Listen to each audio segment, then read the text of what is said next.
Jæja, þá komið að því. Þetta þáttur númer 73 af hlaðvarpinu Söguskoðun. Og við erum mættir hér aftur við félagarnir, Andri Jónsson og Ólafur Hersir Arnaldsson, til að ræða málefni sem við höfum nú lengi haft á dagskrá að taka upp hér í hlaðvarpinu. Og þeir sjálfsögðu hlusta á hlaðvarpi Söguskoðun þar sem við ræðum sögu og sagfræði. Og í dag ætlum við að ræða galdramálin. Og kom þú sæll, Ólafur. Blessaður Andri. Já, ég held að galdramálunni, ég held að við höfum sett þetta á svona umræðu dagskrá fyrir einhverjum árum síðan. Einmitt. Það ekki passað? Jú. Þannig það svona, já, langt síðan við skrifum það niður, en síðan við aldrei gert neitt með það. Þetta hefur verið oft svona, við höfum verið svona, já, hvað er að tala í þættinum og svo lítið þú í kringu og svo, já, ég er nú með þessa bók þetta sem ég ætla nú alltaf að fara að lesa. Það þurfum að fara að taka þessa bók. Það einmitt það. Og ég veist að fyndi nefnilega með það, ég hef ekki nefnt að lesa þessar 2 bækur. En veit ekki af hverju, það bara svona eitthvað við það. Jú, ég held að sé vegna þess að ég hafði mikinn áhuga á þessu galdrafári á sínum tíma þegar ég var í háskólanum í Oslo og þá skráði ég mig í kúrs sem fjallaði galdramálin og þá fekk ég svolítið bara svona útrás fyrir þann áhuga þar. Það var bara mjög fínt, þú veist, þá sökti ég mér í þetta og las töluvert að bóku þarna og var að lesa ykkur og svona galdraskruður og gömul handrit og svona, það var mjög skemmtilegt. Einmitt. Og svo ég svo sem ekki nefnt að sökka með meiri í þetta þegar mér fundist ég bara svona, já ok, ég er búin að lesa svona það sem ég hef mestan áhuga á. Já, ég kannast alveg við það sko. Já, en ekki það, síðan sökti ég mig í þessi 2 rit þarna sem ég fekk í, hvort ég fengi í jólagjöf núna, síðust jól eða þar síðust jól. Einmitt, já, þetta er nýleg bók. Já. Svo kom út. Já, 2021. Býttu ekki lengra síðan en það? Nei, þetta er nefnilega Galdur og Guðlast á 17. öld, Dómar og bréf. Það er Már Jónsson sem við tók þetta saman. Já, og skrifar innganginn. Já, skrifar innganginn og hann er ritstjórinn þá og það er þá tekin saman já, öll gögn sem til eru þá þessi galdramál á Íslandi. Þannig að þetta er þá bæði samansafn af þá dómskjölum og svona og bréf sem voru að fara á milli manna og þetta eru 2 bindi. Þannig að og þetta var mjög áhugavert að lesa í gegnum þetta því þannig er alltaf gaman náttúrulega að lesa kanselistílinn, finnst það svo fyndið. Já. Þetta sé svo rosalega dönsku skotið. Einmitt. Það var mjög forvirrandi. Mjög forvirrandi, já. Og við sérstaklega fyndið þegar að tala einhvern hafi befalað einhverju. Já. Það er mjög forvirrandi. Befalað, biskup. Já, ég veit. Og svo sem líka svo fyndi náttúrulega eins og við hefum oft gert grín að setningar sem eru málsgreinar. Það er alveg ótrúlegt að lesa texta og þú veist, setningin er bara hálf síðan eða meira, það er alveg ótrúlegt. Það er gaman að þessu þegar ég var að vinna á Þjóðskjalasafninu þá voru nokkur sem voru að vinna við að skrifa upp svona dómabækur og annað svona 18. aldar dót og það var oft mjög skemmtilegt sem að þau voru að segja manni frá og einn þeirra sérstaklega er oft á Facebook að segja að koma einhver svona skemmtileg quotes og eitthvað svona úr þessu Þetta er alveg helviti góðar skemmtilegar heimildir. Það er mjög skemmtilega heimildir líka bara upp á það sem er svo gaman með að lesa svona heimildir er að þá sér maður líka bara hvað íslenskan er brjálæslega ríkt tungumál, orðaforðin er svo mikil. Algjörlega. Það er áhugavert, þegar ég er búin að lesa gegnum þessi dómasöfn hérna, það er alveg töluvert af orðum og ég er nú svona þokkalega viðlesin maður og með hann ágættis orðaforða íslensku, en það er alveg töluvert af orðum sem ég hef ekki séð áður og það þurfti að svona blaða sem slá upp og svona spá, þú veist, hver er orðsifjafræðin og bak við þetta og svona og það var mjög skemmtilegt líka. Já. Einmitt. Heyrðu, galdramálin, við vorum hér í síðasta þætti að ræða eitthvað allt annað. Við vorum að ræða Silkiveginn, við vorum að ræða Kína og Mið-Asíu og hluti sem að gerðust langt í burtu fyrir mjög mörgum árum síðan. En nú ætlum við að koma aftur heim og ræða íslenska sögu og það er nú bara komið svolítið síðan að við ræddum íslenska sögu hér í hlaðvarpinu Söguskoðun og algjörlega komið tími til og ég fór nú reyndar að hugsa sko þegar svona í þessu tilefni að sko það er eiginlega já, yfirleitt þegar við höfum verið að ræða íslenska sögur svona upp á síðkasti þá erum við á 17. öldinni og það er eiginlega bara svona tilvíðun ég hef aldrei verið neitt sérstakur áhuga maður 17. öldina sko Já. Það bara einhvern veginn alltaf kannski því þú ert svo mikill áhuga maður 17. öldina Ég er nefnilega ekki heldur neitt sérstakar áhuga maður 17. öldinni, ég er náttúrulega meðaldarsakfræðingur þannig að ég hef nú lesið mest um 20. öld Já. ég veit ekki okkur við erum alltaf að tala einhverja lærða menn og eitthvað lærða og ólærða á 17. öld En það spurning hvort það hangi sama með kannski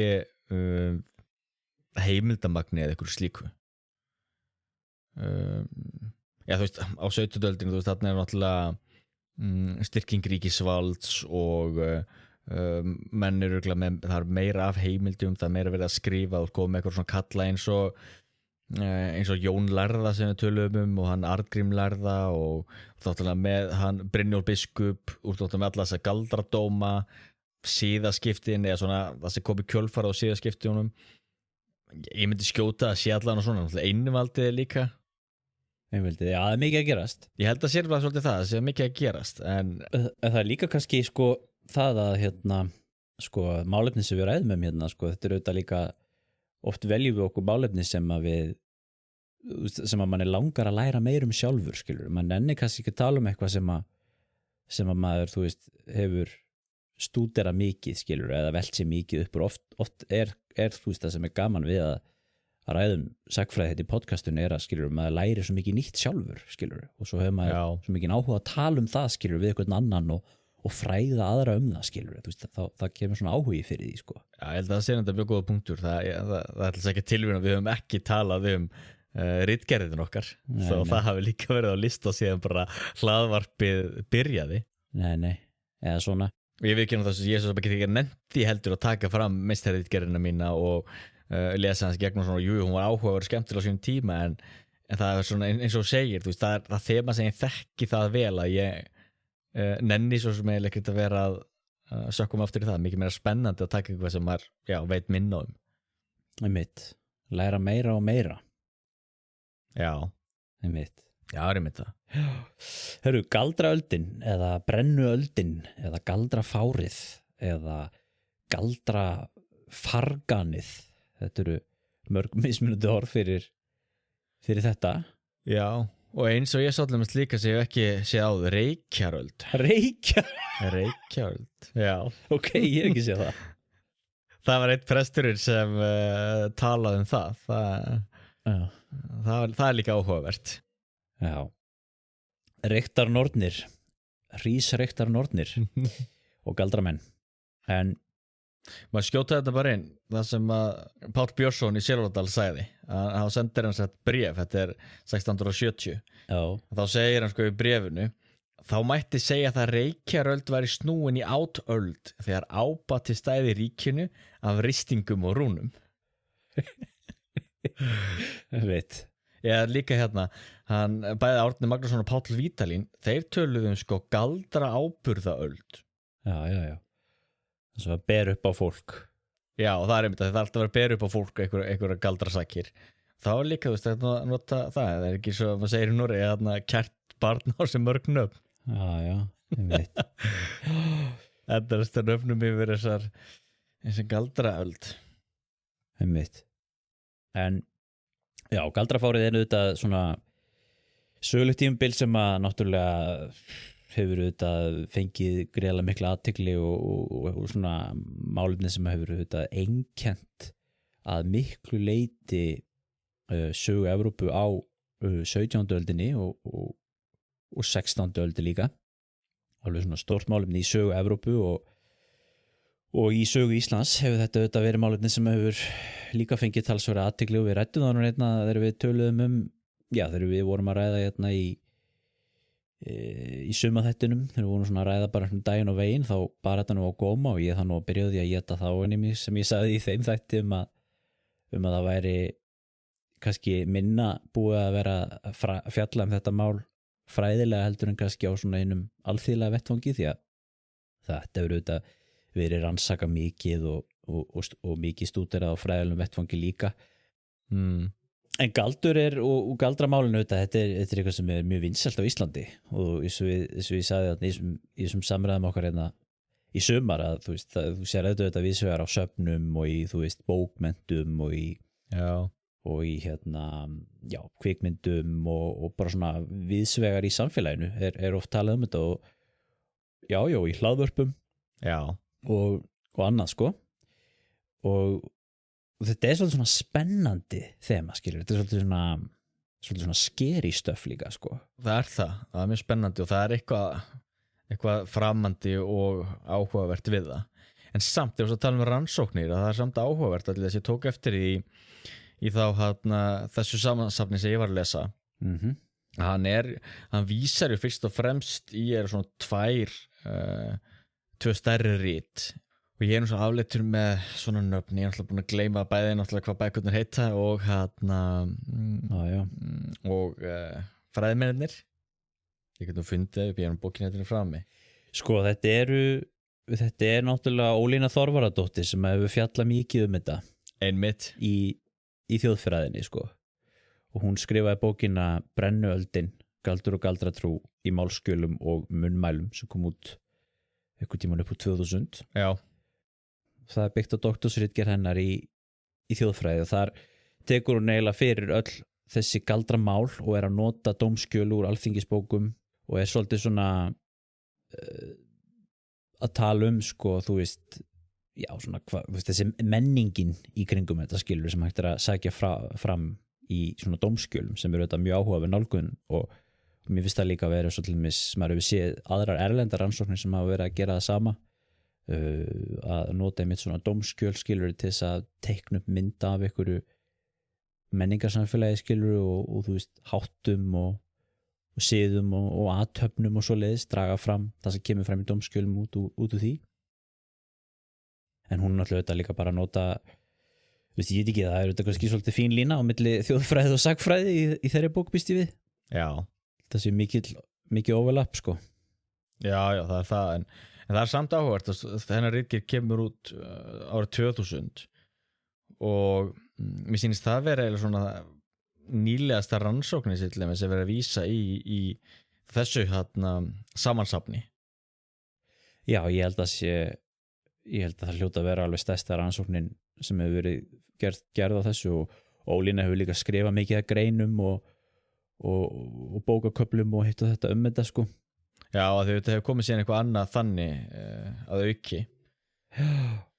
Og síðan alltaf hinn bókin heitir hún ekki Galdur og galdrafár eða eitthvað slíkt. Já, það kom bók sko, það eru nokkrar sko, það er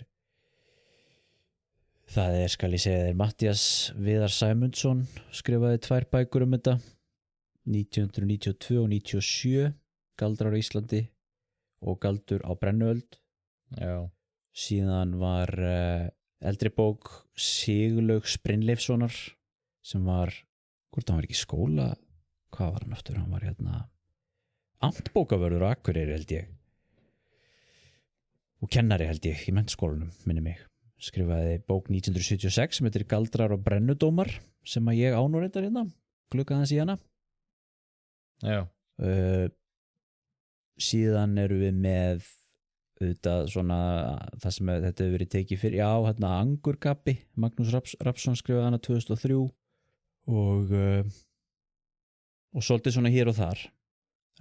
Helgi Þórlason tók þetta alveg svolítið fyrir hefur tekið þetta svolítið fyrir líka, Már Jónsson. Já. Og fleiri.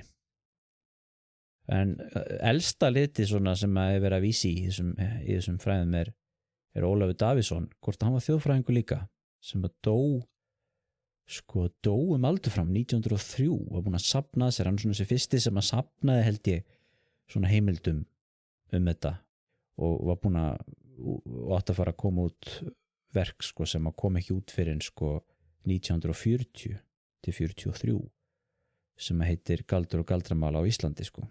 Já, það var svo bók sem var líka að hugsa Já. Það er eftir þetta verð sko að hann er alltaf að vísa í þessar 2 bækur fyrst og fremst. Já. Hennar Ólínar og svo þessa. Já. Nei, að ég hugsa alveg það og núna þegar ég búin að lesa þess að dóma það samt alveg tölvört að það raun og vera alveg fullt af allan einhver doktorsverkefni í þessu líka. Áttu við sem ekki búið að gera, ekki búið að framkvæma. Já. Eins og til dæmis bara að skrifa allir þessum réttlætingarnar. Það er allir sem er áhugavert að lesa þegar menn vil að vísa í biblíutexta og slíkt.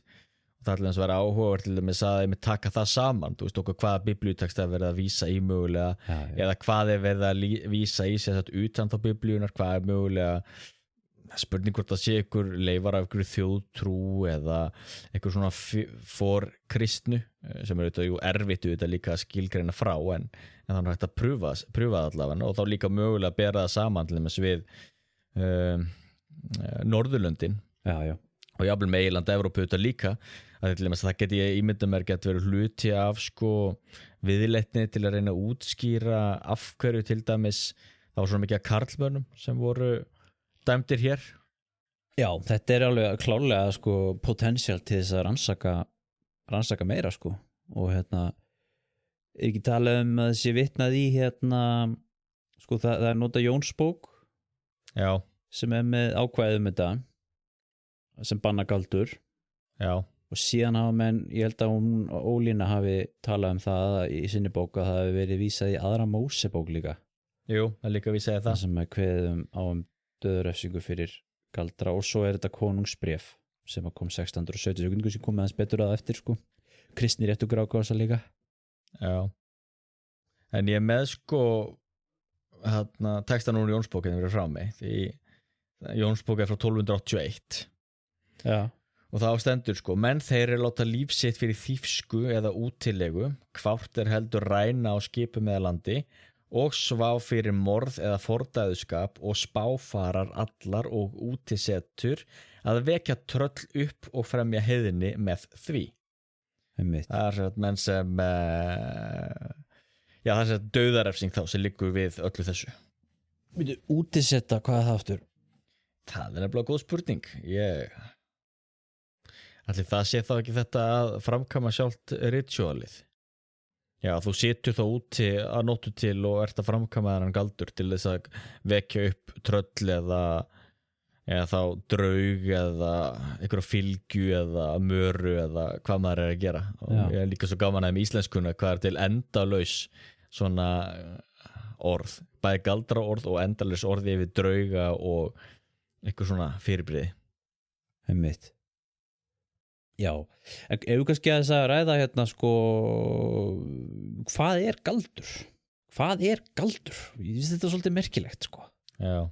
Og hvað var að gerast þann, skilur? Hvað var þetta fólk að gera, skilur? Það er auðvitað mismunandi sýn á það, Kannski ég má segja að það eru kannski mismunandi svona nálganir sem menn hafa haft á galdrafárin eins og í Evrópu og svona. Já.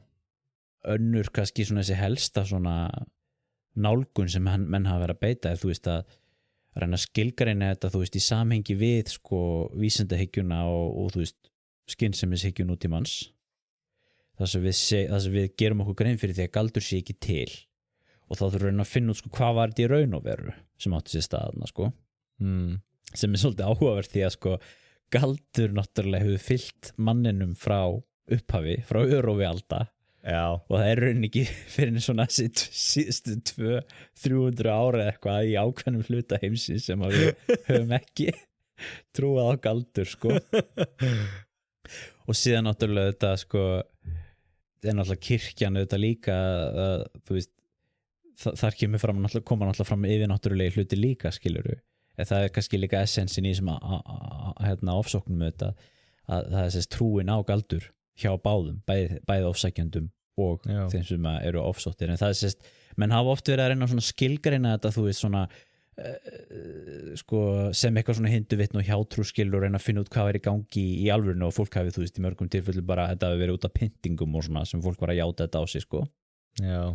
En síðan hafi þetta verið aðrir sem hafa verið að þú veist benda á þetta sem svona eitthvað menningarlegan arf skiluru og vera ekki að setja sig eitthvað svona dómarasæti og yfir fólki í fortíðinni sem að og þú veist þú reyna að setja ykkur orð í munnin á þeim eða þannig að setja þau í ykkur hlutverk sem að þau kannski ykkur anakrónisk hlutverk skiluru og það var til dæmis fræg bók sko, sem að kom út 1921 hún heiti Margaret Murray fræðikona sem að kom kannski svona svolítið nýstárleg skýring sko, það sem hún var að segja sko, í rauninni að þú veist þetta hafi verið þú veist, galdrafólk í rauninni og þau hafi verið að stunda galdur og þau hafi verið sko þú veist ekki það endilega þau hafi verið að gera yfirnáttúrulega hluti í rauninni þú veist ekki endilega þau hafi verið í alvörunni að drepa fólk með galdri en að þau hafi verið að stunda galdur og þau hafi verið að það hafi verið eitthvað svona menningalegt jafnvel eitthvað að leifar úr heiðninni og svoleiðis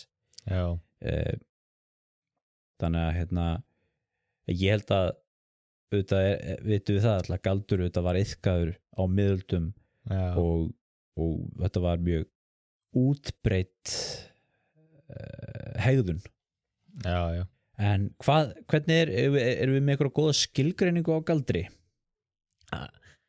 Það einmitt það sem alltaf svo snúið það ein sem hefur stundu verið notuð það hann Torfi Tulinius ég skrifaði hana niður prófessor í íslensku miðaldafræðum hann skrifar menn stunda galdra þegar þeir reyna að virkja krafta sem ekki eru af þessum heimi eða sem að minnstakosti hulin og ekki lítur sömu lögmálum og annað í heiminum þeir gera það til að koma fram vilja sínum gagnvart náttúruöflunum hlutum, dýrum eða manneskjum galdra eru því tilraun til að fá vilja sínum fullnægt þrátt fyrir að aðstæður leyfi það ekki þeir eru yfirleitt framkvæmdir með særingum það sérstökum þulum gjarnan eru myndir eða stafir ristir á tré, málm eða annan flöt og stundum er stuðst í töfragripi af ýmsu tagi til með steina eða jafnvel drykki segir hann Já þetta er svolítið svona ég minnst að vita allir hvað galdur skilurðu Já, en þetta er mjög góð spurning þetta er eins og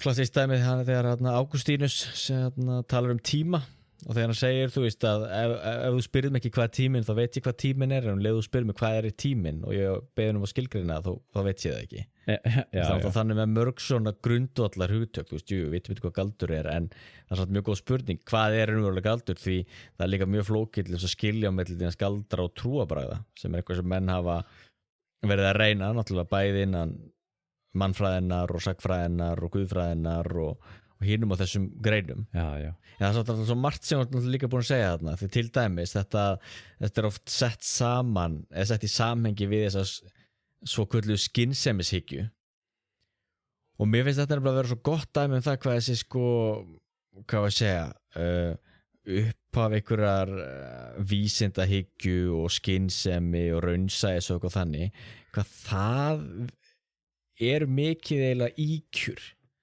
því til dæmi Francis Bacon er oft tekinn og nefndur sem kannski svona faðir nútímavísinda og empiricismar og svona þú veist hann talar allir í bókinni sinni ekki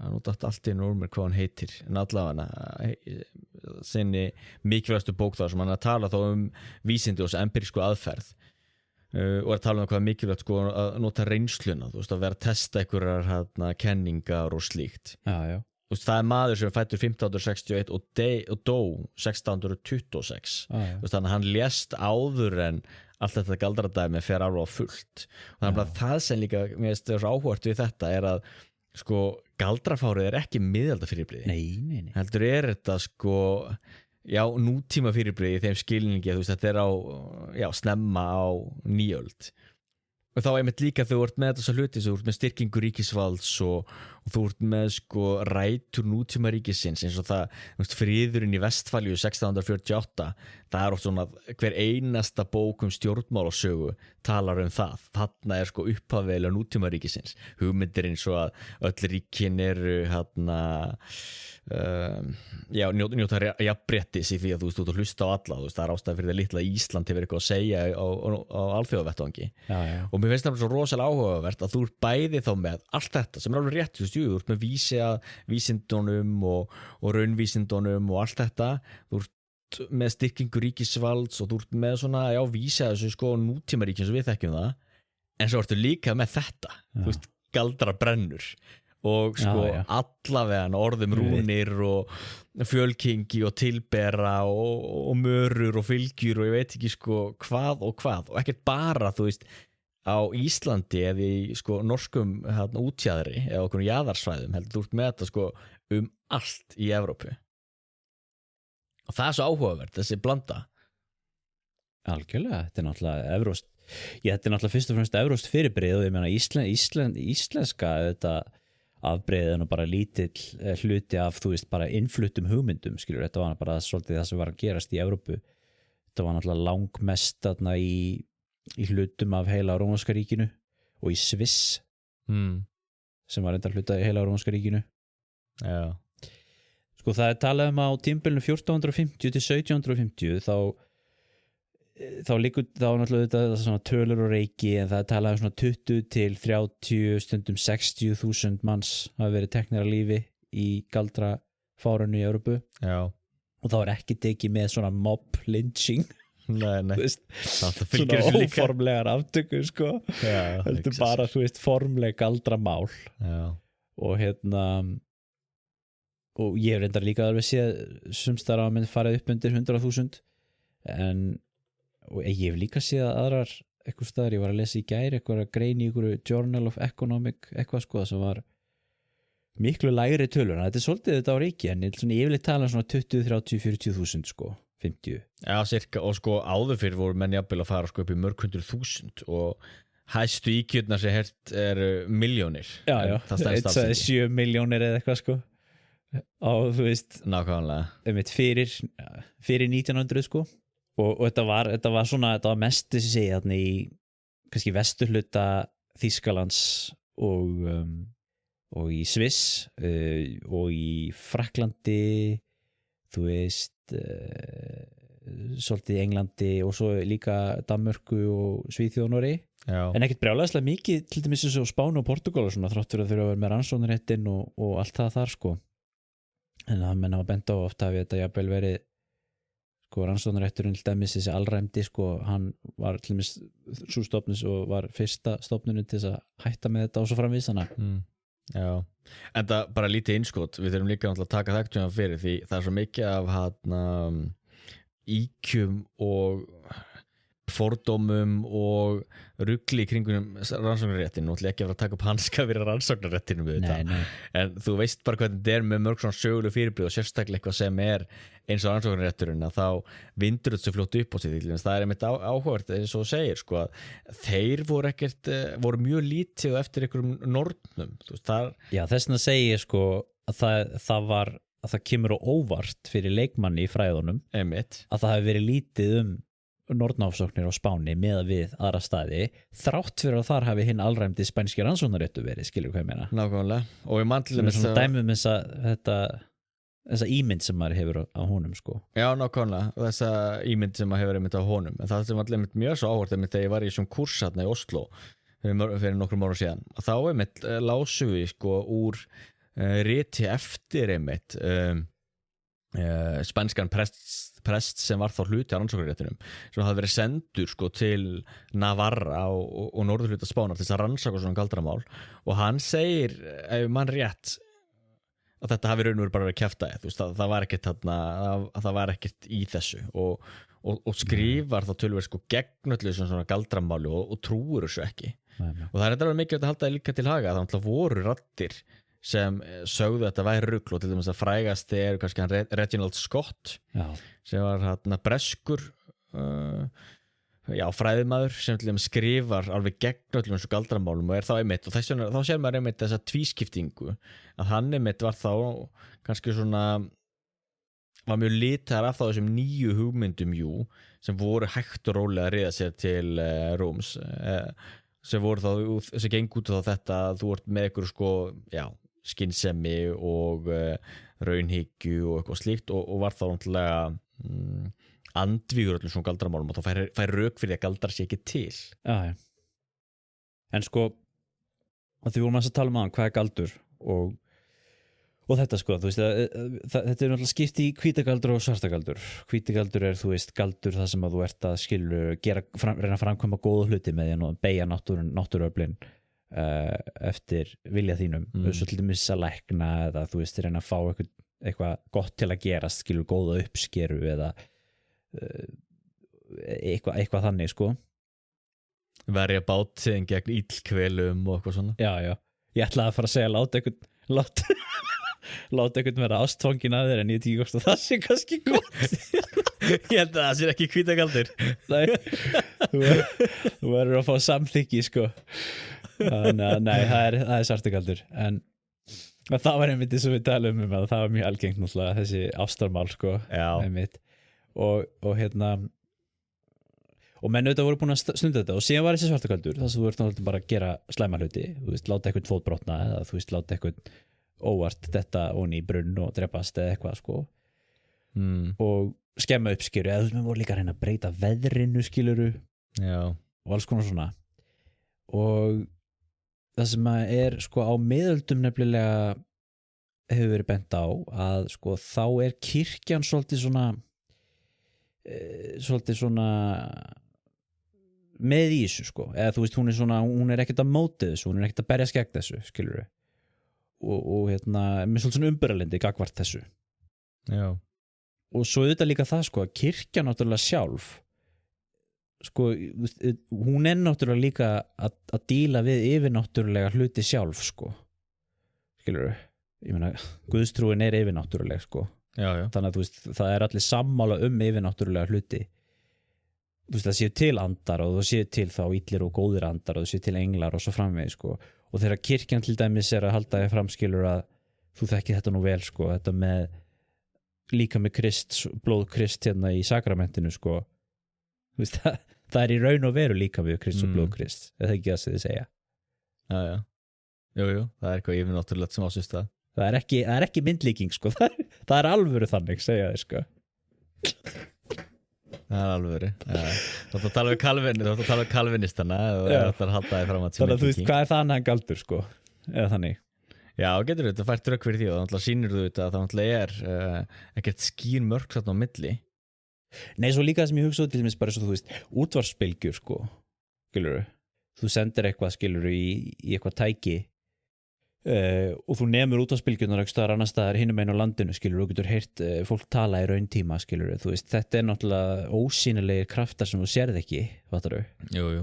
Og þú veist, og ef þú veist ekki, þekkir ekki, skilurðu, til dæmis hvernig bylgjur virka og þú veist, vísindin á bakviða, sko, eða tæknin á bakviða, þá er þetta bara svo galdur, fattarðu? Jú. Og þú veist, og það er svona kannski hlutir í náttúrunni sem að innan gæsalappa, sko, eiga sér eðlilegar útskýringar, Já. þangað til þú veist að þetta séu bylgjur þó þú sjáir þær ekki með augunum, sko. Þá getur alveg haldið að þetta væri galdur, sko. Já. Og svo er það auðvitað þannig, það er allir mjög áhugavert, við viljum tölum það í hernum og það hluti herþjálfunni að gera sér grein fyrir þýtlimis á nóttunni að þá er nætursýnin slík að þú sérð allavega í skóginum. Já. Og það er mjög áhugavert að upplifa, það er mjög áhugavert að vera í skóginum að nóttu til í myrkri og sitja allir þá og vera á vakt og eiga að fylgjast með hvað gerist í kringu því. Og það er mjög áhugavert að það er rosalega létt að láta hugmyndaflugið taka yfir og þú sérð allavega, þú sérð hreyfingu, þú sérð hitt og þetta. Já. En það er náttúrulega bara vegna þess að þú veist, sýnin náttúrulega er orðin náttúrulega svo mikið lélegar auðvitað á nóttunni. Já. Og þess er náttúrulega það ákveðna aðferðir sem þú ert að beita til þess að þú veist, koma í veg fyrir það. En það er alltaf bara þannig, þú veist, að þú heldur og sjáir þýskan hermann í seinni heimsstyrjöldinni, þá sérðu þýskan hermann í skóginum á nóttu til. Þannig auðvitað náttúrulega, þú veist, eitthvað af þessu kemur auðvitað frá okkur svona. Já. En síðan er samt svo erfitt líka. Ég held að það náttúrulega í raun og veru er ómögulegt fyrir okkur að ætla nákvæmlega að útskýra það vegna þess að margir hafa reynt út að fara ykkur á svona leiðir og það auðvitað kannski útskýra eitthvað af þessu en síðan ertu samt með alveg þú veist ótrúlega sögur og þá getur maður reynda líka spurt sig hvort það hefur náttúrulega líka bara verið einstaklingar sem áttu við geðran vandamál að stríða og verið í ykkur sko hugarórum og þess svona sagt allavega ótrúlega sögur og lýst í hvernig það flugu og hittu djöfulinn á okkur fjalli og dönsuðu með honum og geitum og okkur slíku sem hún finnur í heimildum sem alveg ótrúlega að lesa þessar heimildir. Já. En aftur að þarna miðaldakirkjunni, það sem er náttúrulega líka áhugavert með hana er náttúrulega að miðaldakirkjan hafði í raun og veru, ég held að nefnilega snúist líka svolítið það að miðaldakirkjan hafði ekki jafn mikið vald yfir fólki og þessar nútímastofnanir sem voru að birtast upp úr síðaskiptunum. Þú sér líka bara með styrkingu konungsvalds. Sko, Karla Magnús árið 800 gat ekkert skipt sér af því í raun og veru hvernig einhver dómari á Bretagna skaga dæmdi í einhverju máli. Karla Magnús hafði raun og veru bara völd þar sem hann var á hverjum tíma. Algjörlega. Og meðan að þau komið fram til 1600 og 17. öldina að þá ertu alltaf með sko, konungin í Kaupmannahöfn sem getur sendt bréf til Íslands sko, sem er þá langt út í raskati og sýslumenn þar á okkurum sko algjörum jaðarsvæðum lesa þessi konungsbréf og dæma sig hann eftir því. Þar ég held að það sé kannski hluti að því af hverju þessi galdramál vinda upp á sig þarna pluss það náttúrulega líka að síðaskiptin, það er ofta að tala síðaskiptin í því sem þá voru þessi mótmælendaríki en sko seinni tíma sagfræðingar og guðfræðingar hafa líka verið að tala um að kaþólska kirkjan líka gekk í gegnum síðaskipti og sumir segja allir eftir ráðstöfnum við Trent að þá hafi orðið til ný kirkja ný kaþólskirkja sem var eitthvað allt annað heldur miðaldakirkjan. En það er alveg rétt líka, miðaldakirkjan náttúrulega var ennþá umburðandara fyrir öllu svona og miðaldakirkjan var líka sko rosalega víðfeðm og var með allan hluti inn í sér. Og það er allir með þess áhugavert að þú ert að lesa allir um trúboðana, allir með frægt bréf skrifað af Gregorius mikla 604, þar sem að trúboði í Bretlandi er einmitt að kristna og trúboðin spyr hvað ég var að gera hvað ég að gera með skurðgóðin, hvað ég að gera við musterinn og þá segir Gregorius að skurðgóðin tekur auðvitað bara eyðilegur það er mjög flott en sko byggingarnar eyðilegur auðvitað ekki þú bara gera þær kirkjum og það er náttúrulega augljóst að þeir eru búin að taka sko gamla hofið og þú bara breytir því í kirkju og í staðin fyrir að tilbeðja kannski vatnadísina sem bjó í vatninu við hliðina á hofinu að þá bendir einhver trúboðin þeirra og þú getur beðið til heilara Sunnefu eða einhver stýrlings að það er miklu léttara auðvitað að skipta trú og þeir eru með náttúrulega kirkju sem er full af dýrlingum og englum og allavega slíku þá náttúrulega er skilin á milli galdra og hvað mjög leifild og ekki leifild, mjög óskýr.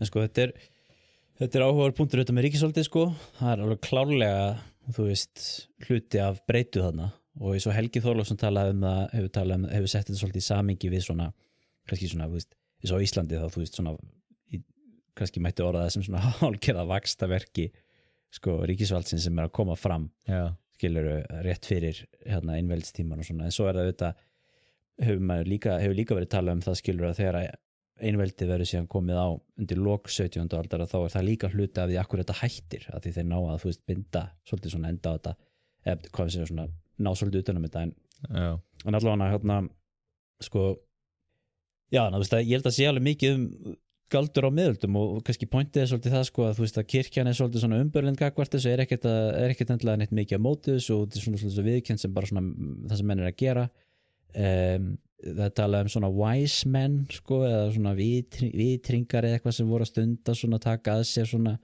þarf að lækna eitthvað í þorpinu eða eitthvað svona með að leita til sko svo framvegis sem menn hluti af bara svona menningasögu Evrópu á miðöldum en síðan hafa menn bent á ástæðu fyrir akkur þetta er að gerast þarna þessum tíma akkur þetta kemur fram svona upp úr sko á 15. öld og 16. öld og nær svona hámarki það undir lok 16. aldar í Evrópu þannig að kemur aðeins seinna til Íslands eins og margt með svona margar svona alþjóðlega strauma sko að sko það hefur til dæmis verið nefnt sko margar svona efnahagslegar ástæður eins og svartidauðinn og þessi svona hallæris tímabil það voru erfiði tímar litla ísöldin mikið af fólki var að deyja það voru sjúkdómar og plágur fátækt og þá kannski verður eitthvað svona meira desperasjón í samfélaginu það hefur verið til með einskýringin sko jú. og síðan náttúrulega líka hugmyndafræðileg breyting innan kirkjuna sem er þó kannski líka ná kannski valdi sínu leika meira út kannski að kenni valdi sínu að sko kirkjan fer að skilgreina þá sko eins og hún sé að reyna að fá einokun á svona yfirnáttúrulegum hlutum með því að segja sko það er svona ákveðin tvíhyggja sko ef þú ert ekki ef að þetta yfirnáttúrulega sem er verið að stunda hérna er ekki kristið sko englar og Guð allt hitt hlýtur þá að vera að koma frá Satan skilurðu þess vegna fer kirkjan að sko ekki bara vera gagnrýnin á svartagaldur heldur líka hvítagaldur og það er kannski svolítið breytan í þessu líka þetta sjáum við þetta mikið af galdramálum snúast hvítagaldur og þetta er þá sett í samhengi með villutrú þá líka sko Já, svo dáhvert að sjá það líka að prestum líka á Íslandi og svo voru líka sakaðir galdra og það komið nefnilega óvart til þeim hversu mikið af þjónum kirkjunar voru sakaðir þetta en síðan er líka mikið að halda þetta til haga að núna að þegar við erum að tala ríki og kirkju ég myndi færa rök fyrir því að það sé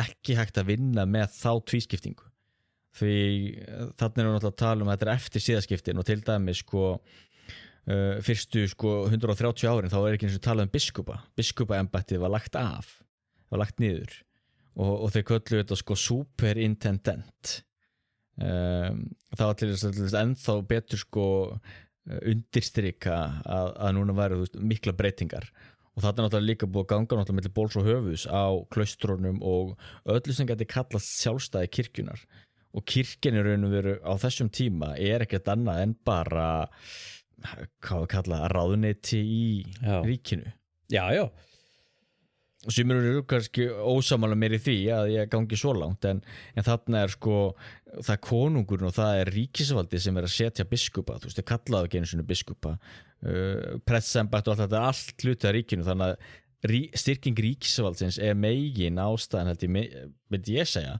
fyrir því að þarna sé verið að ganga ennþá harðar fram í því að stýra hvað fólk er að gera og hvað fólk er að hugsa og hvað fólk trúir að því maður sé það líka heimildum að konungar höfðu alveg sko skýr markmið að bæta sína þegna og bæta það út frá því sem þeir lutu á sem beturinn og ala fólki upp þá í ákveðinni trú og til þess að mjög strangt til dæmis í Noregi fram eftir öllu og í Danmörku að kristnir menn til þess mátti ekki safnast saman í hvaða tilgangi sem var þú veist það var til dæmis í Noregi var bara leyfilegt að safna saman í kirkjunni og þá til dæmis að tala svona pietisma og slíka stefnur sem voru náttúrulega vinsælar í Þýskalandi á þessum tímabilum og það er mjög áhugavert einmitt að sjá það sko að hvað ríkisvaldið alveg er þarna með sko hreðjataka á öllu samfélaginu á meðan á miðöldum varstu með ríki og kirkju Já og það er auðvitað þannig að sko í Karlskrona þá eru kannski stundum þá eru þetta kannski kirkjulegi dómstólar eða rannsóknarréttir eða eitthvað svoleiðis sem að sko færa málin til veraldlegra yfirvalda til þess að framkvæma refsinguna til dæmis en í lúterskulöndunum þá náttúrulega er þetta náttúrulega veraldlegt vald sem er að framkvæma þessa dóma og ég meina þetta eru sýslumenn og þetta er alþingi skilur á Íslandi og það verður að fara eftir veraldlegum lagabókstaf eins og Íslandi sem við vorum að tala áðan Jónsbók og síðan þetta konungsbréf sem er bara tilskipun frá konunginum í Danmörku skilur þannig að þú veist þetta er veraldlegt vald sem er að gera þetta og eins og þetta er náttúrulega ofsóknir skilurðu þá auðvitað hugsaum við oft þetta í náttúrulega svona nútíma skilningi sko eins og ofsóknir Stalins eða þú veist McCarthyismin eða ofsóknir gegn gyðingum eða eitthvað en sko þetta var auðvitað líka rosalega mikið sko neðanfrá og þessi galdramál voru yfirleitt fungeruðu yfirleitt þannig bæði í Evrópu og á Íslandi náttúrulega að þú veist fólk er að kæra hvort annað skilurðu og það verður að kæra þau til viðkomandi yfirvalds eins og til dæmis sýslumanns eða eitthvað svoleiðis og síðan er sýslumaðurinn að dæmi í því eða alþingi þannig að sko en hugmyndafræðin byggir á þetta kannski á trúarlegum grunni náttúrulega og þú veist þessi djöfuls ótti þetta líka kemur líka sterk sterkari fram á þessu tímabili að þú veist, djöfullin á miðöldum var miklu svona veikari svona karakter Já, að hann var ekki jafn svona hættulegur og skeri eins og hann verður setna sko. nei, Því að mér þarna á þessum tíma þá er djöfullin orðin svona þessi svona næstum því sko hann er svona næstum jafn ekki Guð sko í ílskunni sko og þessi tvíhyggja, þú veist, annarkvort ertu með kirkjunni sko eða þá ert þá bara handbendi Satans sko eða þú ert að stunda eitthvað svona sko. Já, þetta er náttúrulega eina af svona myrkra hliðum lúterska réttrúnaðarins. Það er þessi rosalega áhersla á djöfulinn sem er ju afsprengi hægrar þróunar sem áttu sér stað á miðöldum. Því til dæmis ef þú lest biblíuna að þá er það mjög áhugavert að sjá það þar að það er engin ein skýr hugmynd djöfulinn í biblíunni og þvert að móti, þú veist, það eru notuð mörg mismunandi orð og til dæmis Satan, orðið Satan er hebreska og það er venjulega ha-satan þá sem þýðir sko andstæðingur og þá er það með ha sem þá greinir á undan, þannig það er andstæðingurinn og til dæmis sú persóna í þá Jóbsbók til dæmis er alls ekki einhver djöfull sem ræður rosalega miklu, heldur þvert á móti er einhver svona, hvað við segja já, einhvers konar lítið fyrirbrigði sem jú er andstæðingur ákveðnu leyti og ögrar jú til dæmis honum Jób en þú sér til dæmis líka, þú veist að orðið Satan líka notaði við Guð til dæmis þegar Guð er að glíma við Ísrael þannig að þú sér, þú veist, það er engin skýr hugmynd og meðan að sko það djöfulsfyrirbrigði sem kemur í Nýja testamentinu er líka allt annað, það heldur en það sem er í Gamla testamentinu og það sem að sér þá að það sem fyrst og fremst gerir síðan á miðöldum vindur þetta allt upp á sig og þessi hugmynd sem við höfum í dag úr til dæmis bíómyndum eins og Konstantín með Keanu Reeves og ég veit ekki, þú veist, South Park og öllu þessu já, með þennan, þú veist, rauða djöful með klaufir og horn og sem ríkir yfir ykkur og stýrir ykkur hryllilegur sko eld ríki ykkur sko múspelsheim Já Þú veist, þetta er eitthvað sem var ekki búið til fyrir en að hámiðöldum Nei og er löng sko já, söguleg þróun og þetta næri ekki sínum toppi fyrir en jú með Dante þá og hans hvað kölluðu það? Guðdómlega helgileik Já, einmitt Nei, guðdómlega er þetta ekki komedi? Jú, Divina Commedia guðdómleg eitthvað allavega þannig að sko já og svo alltaf sér maður þetta líka það sem gerist út í galdrafárunni er alltaf mikið af þessum djöfla hugmyndum og galdra hugmyndum alltaf, það er svolítið eins og þetta kannski brenni út því þetta nær svo miklum öfgum en það sem maður sér líka öfgunum jú það koma neðan frá eins og þú segir en bremsurnar koma voða mikið ofan frá Algjörlega og það er allir með þess áhugavert að maður sér allir með þess að Danakonungur var að reyna að senda sko bréf og reyna að setja einhverja takmarkanir fyrir því til dæmis, hvernig dómsmál nátt að fara fram og slíkt. Algjörlega. Og ég held að þetta tengist rosalega mikið réttarfarssögu líka og hvernig réttar framkvæmd er. Og það auðvitað er hluti af sögu ríkisvaldsins líka. En sko, það sem gerist þarna er sko að menn fara, sko að þú mátt dæma fólk sko byggt á mjög léttvægum sönnunargögnum. Kannski bara svona eins og allir mig dreymdi að sko hún hefði sko gert eitthvað sko til dæmis bara einhverju svona léttvægi vitnisburðir sem að vera að nota til þess að dæma eftir nú er ég að tala almennt í Evrópu sko og síðan náttúrulega auðvitað pyntingar sem að náttúrulega spila auðvitað bara mjög stórt hlutverk í þessu og menn hafa sýnt fram á það þú veist að þar sem að pyntingar voru bannaðar eins og til dæmis og sömu hlutu sem staðar í Englandi og svona, þar eru bara miklu færri aftökur og galdramál, skilur á meðan til dæmis eins og í Skotlandi þar sem að pyntingar voru leyfðar, þar voru bara miklu fleiri aftökur, þetta er bara beint samhengi þarna milli, en það vitum við það auðvitað, ef ég tek þig og heng þig upp á öxlunum og rek nagla undir neglurnar á þér og þá náttúrulega að fara að játa hvað sem er og það þekktu auðvitað það þekki fólk auðvitað eins og í Sovétríkjunum og svona sko. Gott dæmi um það að pyntingar náttúrulega virka ekki vegna þess að þú segir náttúrulega bara hvað sem er til þess að losna við pyntingarnar. algjörlega. þá er nú betra að lenda á bálunu heldur en að líða einhverja vítiskvalir. Algjörlega, og það er náttúrulega hluti af því líka af hverju sko það dregur úr galdrafárunu setna, það eru margar ástæður fyrir við nefnt nokkrar hérna og það er bara breytt hugafar líka, ég meina þú veist það er endurreisna tíminn og allt þetta og menn eru að hugsa breytum hugafarið en það er líka bara breytt réttarframkvæmd að það er bara skerpt á reglum hvernig dómsmál eiga að fara fram. Já. Það er gerð krafa betri sönnunargögn og það er gerð krafa til dæmis það er lagt bann við pyntingum og svona og þegar þú hættir að geta pyntað fólk þá hættir fólk að játa sko. Já. Þannig að þú veist þetta helst alveg hönd í hönd sko. Trúlegt. Já. Þannig að þannig að það er svolítið hluta, þetta er svolítið svona rétt að dæmi og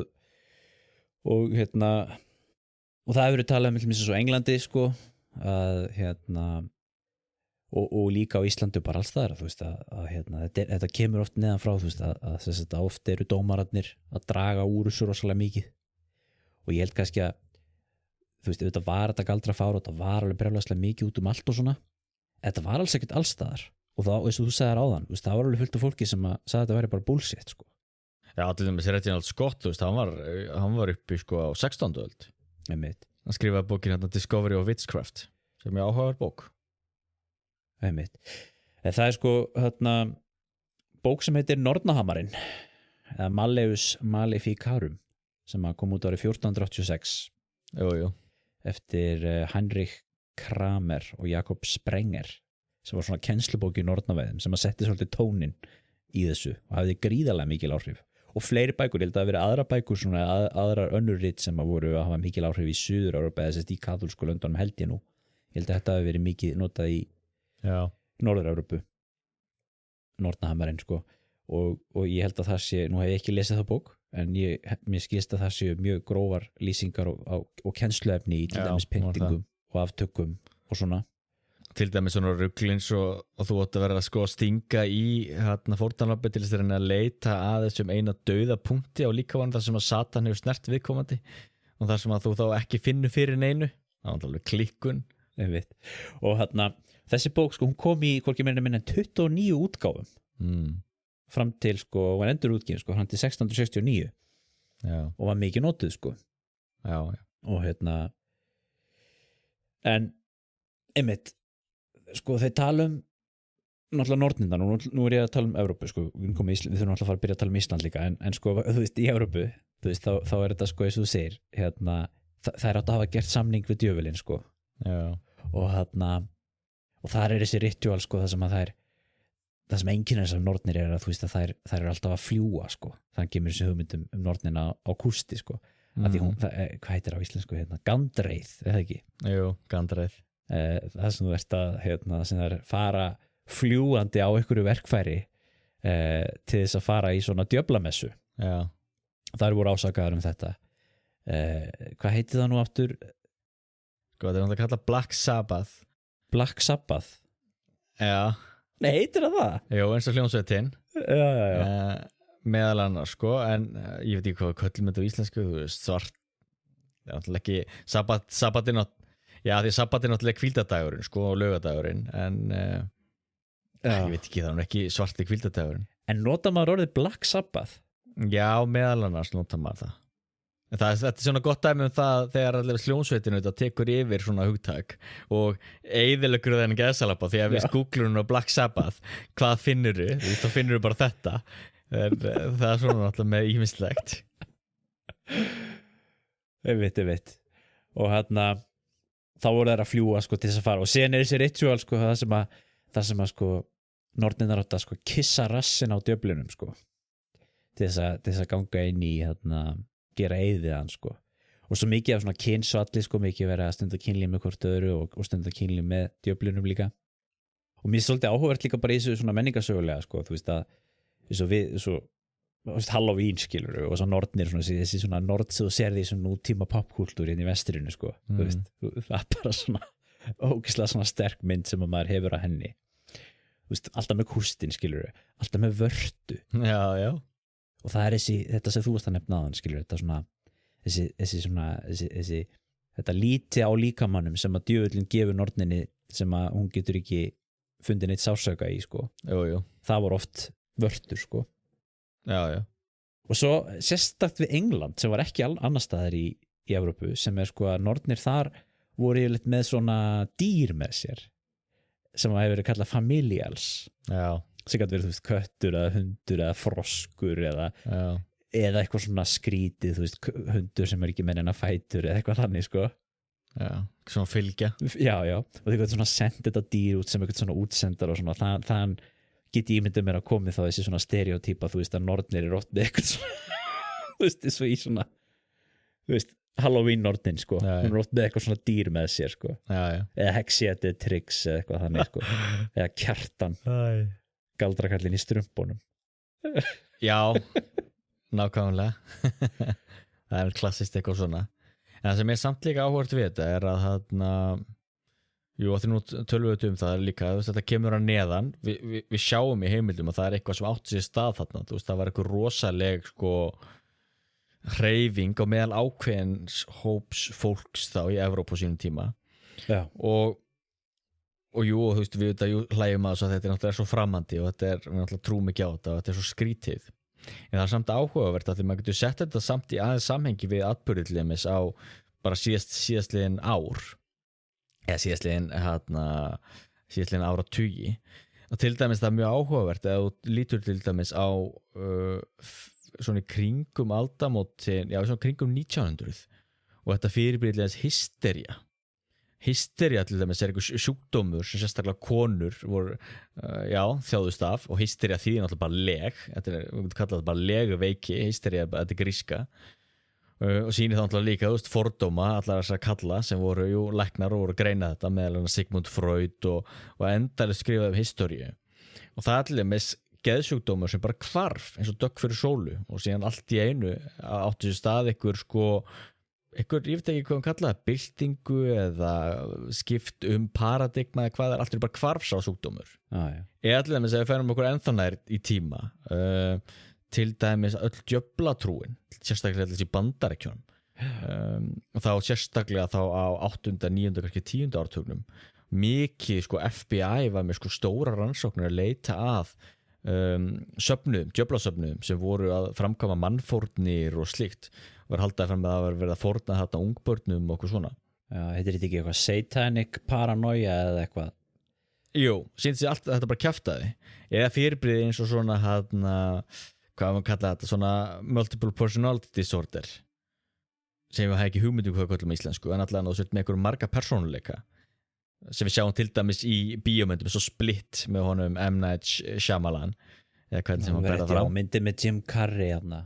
Já, Jim Carrey me, myself and Irene nákvæmlega, þú veist, það er eitthvað sem sýnt sér er bara kjaftaði, þú veist, það er ekki eitthvað sem sálfræðingar og geðlæknar er að vinna með í dag eða til dæmis allar þessar fölsku minningar þú veist, það er stórt vandamál og sérstaklega í kringu 2000 og á 10. áratugnum var töluvert af fólki í Bandaríkjunum dæmt fyrir hryllileg brot á börnum sem sýndu sig að væri bara kjaftaði það var bara tilbúningur, það var bara búin til rosa mál og þá byrjar maður líka að spyrja sig þegar maður kynnist til svona hluti sem er ekki nema bara nokkra áratugi frá okkur já ok, getur sett í samhengi við eitthvað svona og, veist, og hvernig getur eitthvað svona múgæsingur hleypt af stað einhverju fyrirbrigði eins og þá duldar minningar sem sýndu svo ekki verið til margir persónuleikar hysterían nornafár veist, hvað annað getur maður tengt þetta við já en ekki það er rosalega flókið þá er alltaf að tala þú ert alltaf með sagnfræði, þjóðfræði þú ert með læknisfræði og geðlækningar þú ert með sálfræði þú ert alltaf með fullt þú ert með réttafræði þú ert með fullt af fræðigreinu sem þú þarft að notast við til þess að skilja þetta fyrirbrigði Já, ég held að þetta hljóta að vera blanda af þú veist, auðvitað var verið að framkvæma galdra skilurðu, og við getum alveg í okkar nútíma lífssýn, eða hvað segja, heimssýn við trúum því ekki að þetta hafi verið að það sé alveg verið að fytla með náttúruöflin en við getum sagt að menn hafi kannski verið að gera eitthvað annað og að þeir hafi haldið að þeir var að gera það og svo framvegis og í sum tilfellum er þetta kannski bara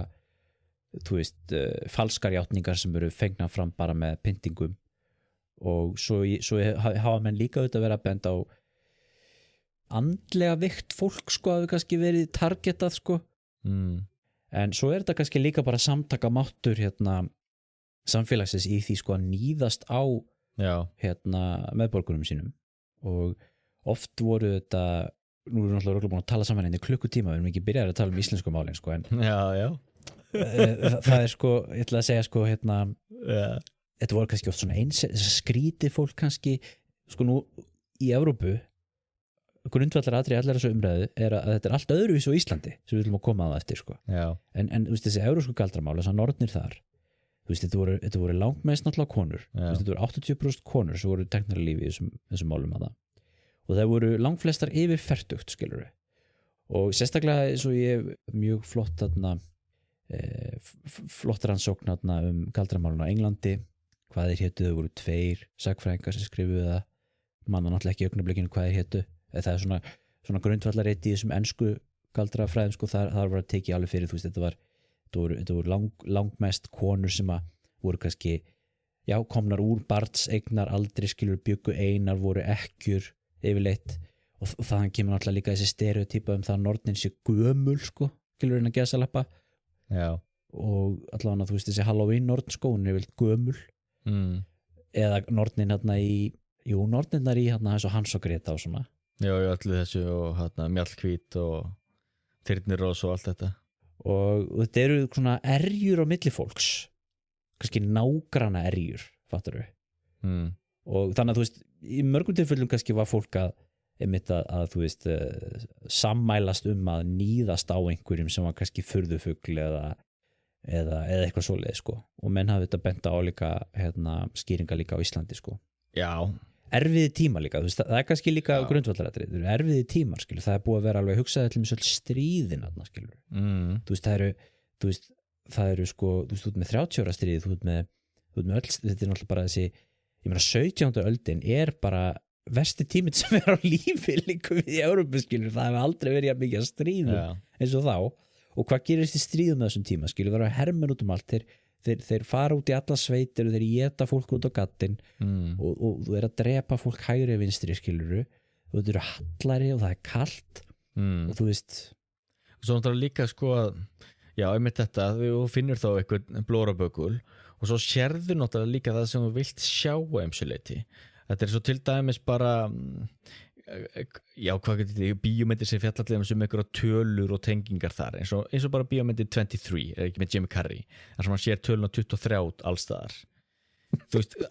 það er mjög áhvert það er samt actually, þetta er þekkt sálfræðilegt fyrirbrigði að við erum alltaf að reyna að búa til eitthvað mynstur til þess að reyna að skilja heiminn og að þú byrjar að hugsa eitthvað og leita þá sérðu það mjög oft það er náttúrulega grundvallaratriði í samsæriskenningafræðum nákvæmlega þessar blómstar samstæðiskenningar eins og til dæmis, ég ekki bara nefnt sem dæmi ég var að horfa á vídeo, bara tilvíðun á YouTube myndband Lyndon B. Johnson það er ekki tilvíðun Ólafur minn, það er algoritmin sem hann matar í þig og kjaftaði byggt að þessu þú búin að skoða nákvæmlega, en allan það sem er það tilvíðun er þar sagt frá því að hann þá þjónaði í var ekki sett í heimsstyrjöld og var þá í flughernum og tók þátt í einhverju verkefni þar sem að hann var þá í vél sem hét þá 1488 og þá stoppaði ég að hugsa það vegna þess að ég hef svo mikið áhuga á samsæðiskenningum og sérstaklega hef ég mikið áhuga, fræðilegan áhuga vel að merkja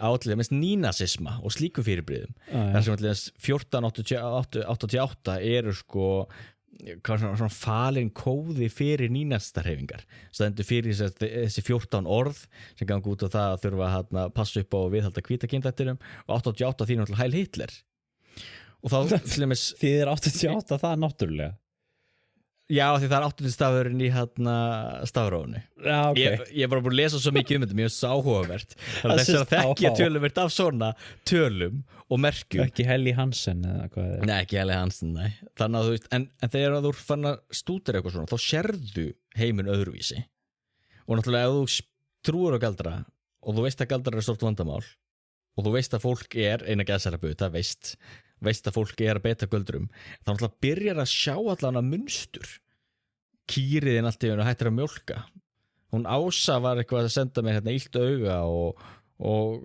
við hefum verið hérna aðeins í deilum, já, ætla hún sé ekki með tilbera kannski, hún að stela frá mjólkinni. Já, þú veist, við erum í landamæradeilum eitthvað, þarna Siggi alltaf að beita fénu sínu hérna á mínu landsvæði. Já, þetta einhver skrítið merki hérna, hvað þetta þýði? Þú veist, og það mjög áhugavert. Mér finnst þetta líka áhugavert með að hugsa út í það að þú veist að galdur hefur alltaf verið hluta af athöfnum mannsins, skilurðu. Og það sem þetta gerast, skilurðu, í Evrópu á tímabilinu segjum þú veist 1500 til 1700, skilurðu, að þetta þú veist að færa þig yfir í þetta nútíma samfélag og við erum að fara yfir í hennan vísindahyggju, skynsemishyggju paradigma, fattaru. Það sem að þú veist eftir galdrafárið þá erum við líka að færast frá svona hindurvitnum og hjátrú, fattaru.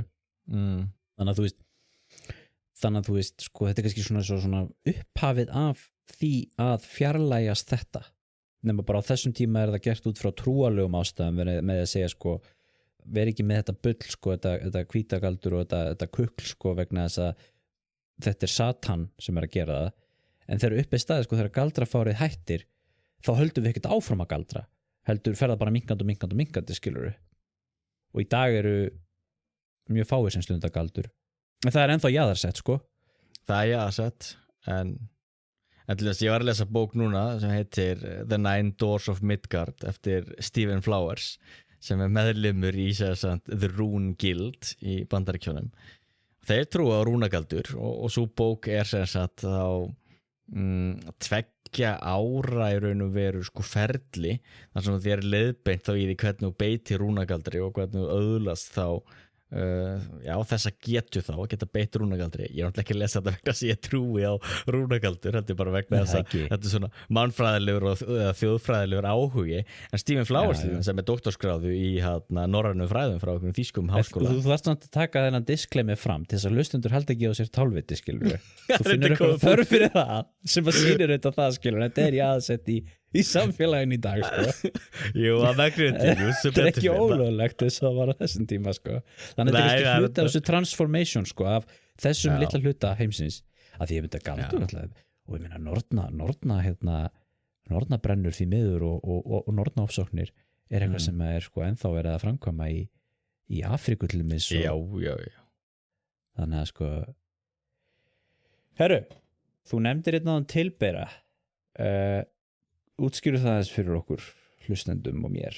Það er nefnilega það tilberin er þetta fyrirbrigði sem er búið til með því að þú grefur upp sem sagt á rifbein úr manni og þú tekur rifbeinið og ef mann rétt þá þarf það að bera það að hafa við brjóstir og þú gengur síðan til altaris og hvort þú þurfur ekki að nota vínið úr altarisgöngunni og endurtaka þetta í nokkur skipti, hvort það 3 skipti eitthvað slíkt, og þá vaknar sem sagt, eða þá breytist þá rifbeinið og verður að svolítið svona, ég getur líkt þessi við að verða eitthvað slöngu eða svona ílöngu kvikindi sem síðan þú getur sendt svolítið svona alien dýrið. Já, þú getur borðið saman við það, því það síðan þá fer þá á þangað sem þú sendir tilberan og leggst þá á ær og kýr og sígur úr því mjólkina og færir hana heim til þín. Og þá sér maður auðvitað líka þetta þvílíkt fátæklinga samfélag. Ef þetta er, þú veist, það sem þú notar annar eins mátt og kraft til að stela mjólk frá nágrannanum. Ég veit. Þú veist, þá ertu náttúrulega við sultarmjólk og þú ert að dreyma bara mat. Þannig að ef þú væri svona máttur galdramaður og þú getur búið til tilbera, þá myndi þetta ég að gera það að stela mjólkinu frá nágrannanum. Og mér þetta svolítið svona að setur þetta voru mikið í samhengi því að maður sér hvað menn voru að nota galdrana í. Þetta er eiginlega allt eitthvað svona, þetta snúst eiginlega fyrst og næstu mat, verja sig ekki þjófnað okkur slíku og svo mögulega þá að komast yfir konur. Á Íslandi er til fyrirbæri sem heitir brennuöld sem er svona stundum notað sem svona, í tímabilaskiptingu í Íslandssögunni stundum og það er tímabili 1625-1690. Konungsbréfið 1617, það er lykilatriði í þessu, það sem að til þess að keyra þetta í gang á Íslandi. Það ertu komið með, þú veist, lagabókstaf fyrir þessu eða beinlínis hvatningu ofanfrá. Þar eru líknargaldrar bannaðir og bannað að nota galdrastafi og tala harða refsingu við þessu. Og auðvitað það kannski svolítið í rauninni kannski svolítið fáránlegt sko, því að þetta sko, ekki fáránlegt, þetta svolítið ígjur að tala þetta tímabil sem brennuöld eða galdraöld eða eitthvað, því að þetta ekkert eins og þetta hafi verið eitthvað fár sem að heltók allt landið þvert á móti. Nei. Sko, fyrsta lagi þá setjum við upphafið við sko 1625, þá var þegar þessi gaur var brendur þarna í Svarfaðardal, var það ekki? Jú. Fyrir að kveða upp draug gegn náunga sínum og var tekin að lífi brendur fyrir af sýslumönnum þarna í, hvort það sé ég fyrir sýslu þá. En sko næsta brenna ekki fyrir 1654 þegar þessir þrír þarna karlar voru brendir í Trékyllisvík fyrir vestan. Og síðan sko, þannig að rauninni stendur þetta ekki yfir nema sko 30 ára, þannig að það kannski svona ígjur að kalla 17. öldina brennuöld finnst mér. Og þetta talar hann einmitt hann Helgi Þorláksson í bókinni Saga Íslands VAF-E sko. Það síðasta brennan 1685, þannig jú, það verið að brenna 1625-85. Og þetta alltaf ekki heldur ykkur það mörg mál þannig sé sko, þetta náttúrulega 22 aftökur. Já, og svo þetta náttúrulega mjög staðbundið sko, við erum að tala fyrst og fremst Vestfjarðakjálkan með smá svona spillover út í Borgarfjörð og Húnaþing sko, þannig að en auðvitað líka annars staðar á landinu, en síðan voru náttúrulega aðrir landshlutar sem að til dæmis svo Rangárvallasýsla var ekki neitt sko. Nei. Og menn hafði þetta líka verið bent á sko að eins og með yfirvöldin sko, eins og til dæmis Brynjólfur Sveinsson sko, hann var ekkert að æsa sig neitt svo mikið yfir þessum málum sko. Nei. Og meira að segja sko hlífði þarna, hvað var þetta, 22 skólastrákar í Skálholtsskóla sem átti að vera að kukla og hún tókst að hlífa þeim sko við því að vera ofsóttir sko, til dæmis. Og menn hafa eignað til dæmis þessu galdraleysi eða galdraofsóknarleysi í Rangárvallasýslu við þennan sýslumann sem var þar, sem átti að vera sko mjög umburðarlyndur í þessum málum. Já. En svo náttúrulega hinn þá þetta eru einstaklingar, gerendur og personur og leikandur í fyrir vestan sem að hafa stundum verið eignaðir ástæðan fyrir þetta að vera svona, en það eru fleiri ástæður við getum rætt á eftir sko. En það líka svolítið á reiki eða sko, hvað sagði þetta væri mörg, þetta voru 21 Íslendingur sem voru brendir á báli. Já, því Már Jónsson tekur þetta saman sko. Já, hvað segir Már? Sko hann segir að 21 karl og 1 kona sem voru brend fyrir þetta. En síðan tekur það sko saman romsa aðeins upp. Já. Að þetta eru þá 21 karl og 1 kona. Enn fremur sko þá voru 9 sem voru þá dæmdir til alvarlegrar hýðingar. Það þá maður dæmdur til húðurláts svo standinnar í lífi, á meðan að 17 voru dæmdir til vægari hýðingar. Síðan þetta 10 mann sem náðu að hreinsa sig með eið. Það finnst mér líka svo áhugavert fyrirbrigði, þetta að maður gat hreinsa sig með því að lýsa því yfir og strengja eið, þess efni sem maður var saklaus, og væri með votta með sér. Og mér finnst það svo áhugavert fyrirbrigði líka þegar að fólk var sko að falla á vottum, af því að það er að tala þú veist, pínlítið samfélag og náttúrulega í svona litlu samfélagi þú veist voðalega mikið hvað nágrannar er að gera, þú veist, eins og bara ég bý hérna í pínlitlum bæ í Norður-Noregi, maður tekur eftir því þegar maður vaknar á mótnana hver er komin og fætur og hver ekki, þú veist, þú bara sérða, þú veist, án þess að maður sé að reyna að vera rosa smáborgaralegur og fylgjast með öllum, en þú tekur þetta eftir náunganum og nágrannanum, og þá er einmitt áhugavert þegar að fólk sko á næstu bæjum þá að nágrannarnir trúa þær ekki, þá getur maður spurt sig sko hvers konar orðspor hefur þá fólk verið með það, hvað hefur fólk verið að gera sem veldur því að fólk á næsta bæ trúir því raunverulega að þú sért að beita ykkur göldrum, eða treysti sér einlega ekki til þess að sverja eið með þér, og þetta gildir líka presta, það eru nokkri prestalliðar sem fjallu á eiðum og lendi vandræðum til þess að því að kollegar þeirra, þá aðri prestar voru ekki tilbúinir að sverja með þeim og styðja þá. En þá getur maður líka velt sér fyrir sig hvort þetta hafi þá verið fólk sem maður myndi losna við af einhverjum öðrum ástæðum og kannski hvort maður raunverulega þá trúði á galdra en ekki náttúrulega ómögulegt að segja til það en allavega en það voru 10 sem hreinsuðu sig með eið og 4 víst án þess að sverja eið. Og til að setja þetta þá þessi í samhengi líka þá með þú veist nokkur einföldun þá segir hann þessi 71 einstaklingar svo góð fyrir rétt á Reykjaröld þar sem dómarar þá þekktir og þá af þessum 71 þá var 22 teknar lífi eða þá 31% og menn 35 eða 49% fengu aðra refsingu. Og til að setja þetta líka í samhengi þá til dæmis við Jótland að í Jótlandi árum 1616 til 1687 þá var 410 sakborningar konur eða 89% og líflátsdómar þar voru 245 eða 53%. Þannig að til dæmis á Íslandi þá eru með 32% sem eru tekin að lífi en með 53% tekin að lífi á Jótlandi. Já.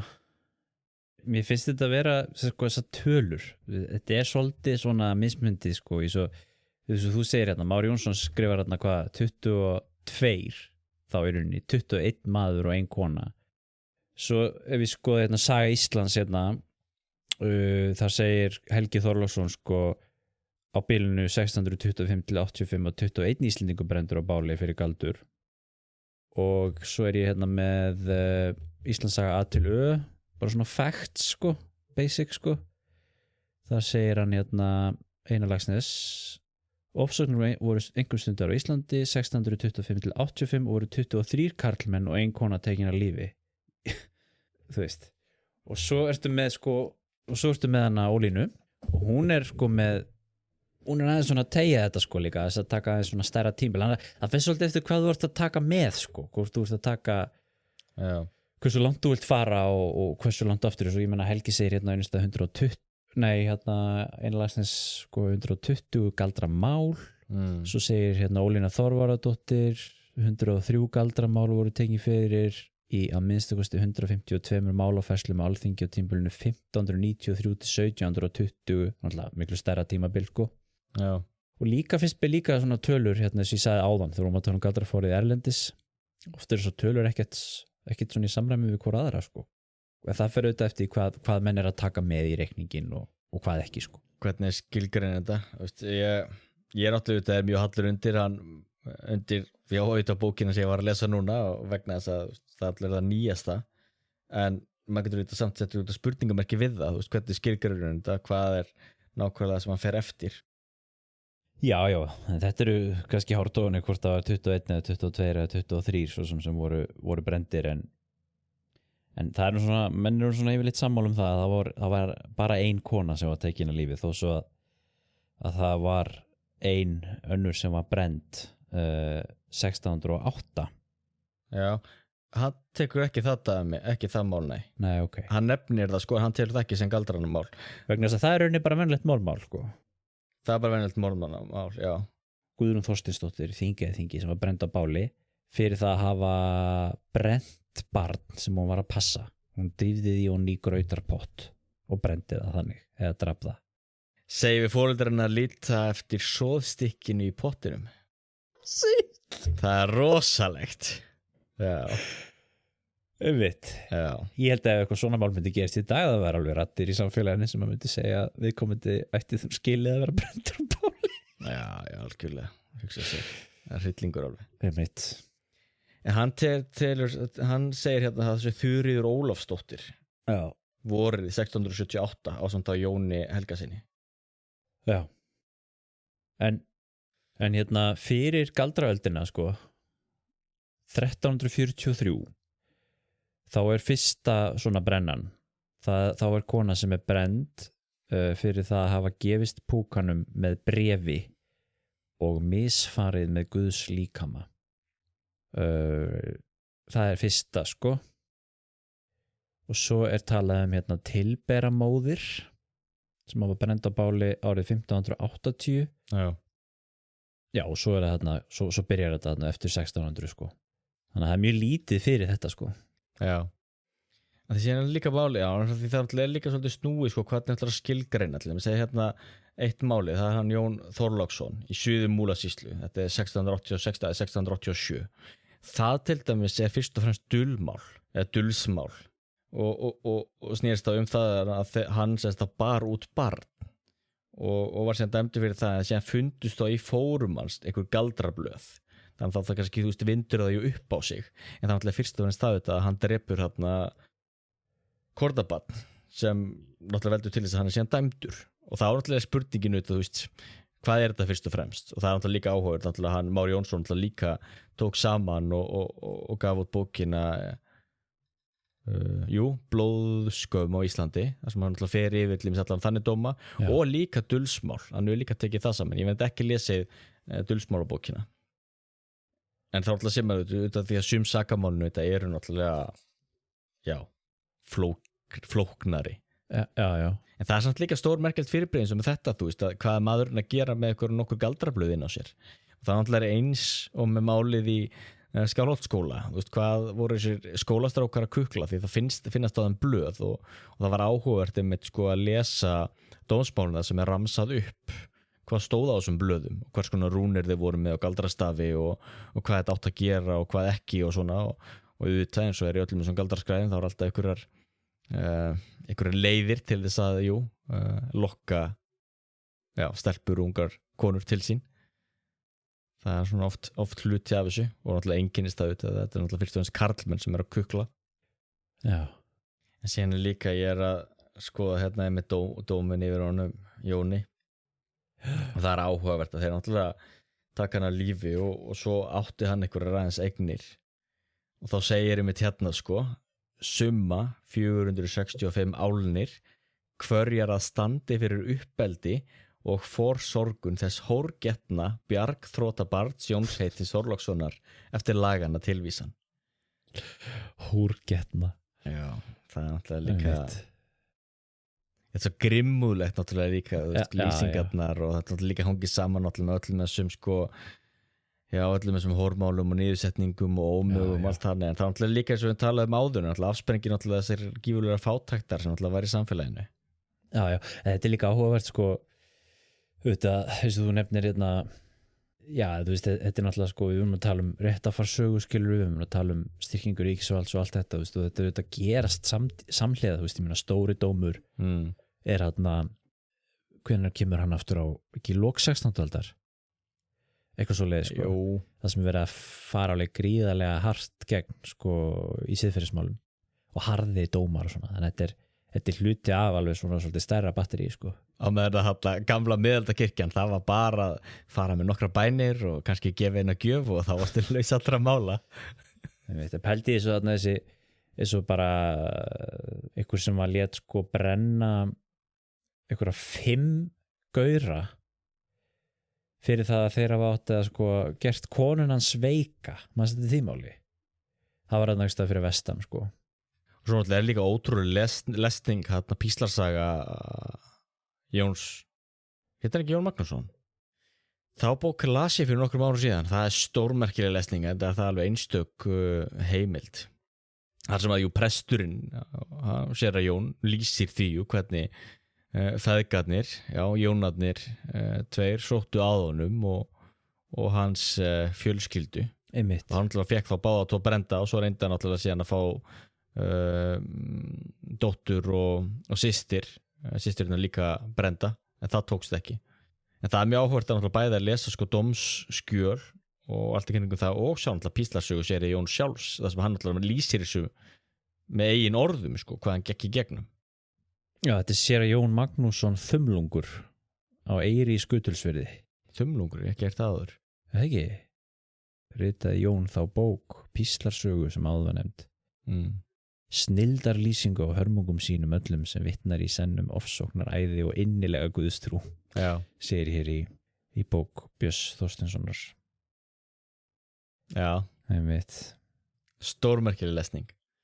En þú ert með nokkra karaktera þarna, Þorleifur Kortsson sem var lögmaður fyrir vestan og Páll Björnsson hann í Selárdal þeir eru þarna fyrir vestan og svona framganga þeirra til dæmis er talin ástæði fyrir akkur kannski var svona mikið af þessu fyrir vestan Þorleifur hafði nýlega verið út í Hamborg held ég í námi og kemur aftur svona radikaliseraður sko. Og það á líka við menn hann sýslumann í Eyjafirði sem að brendi fyrsta manninn hann á bálunu líka sko, 1625 og langflestir þeirra sem voru brendir á Íslandi voru átti sér stað í hans lögmannstíð sko, hans Þorleifs Kortssonar. En það skal samt hafa í huga sko að sko, það ekki sýslumaðurinn sem að kæra sko, það fólki sem að kæra sko, þannig að þú veist, þetta aftur að þessu sem að koma áðan sko, þú veist að ákærurnar að koma frá samfélaginu. Já.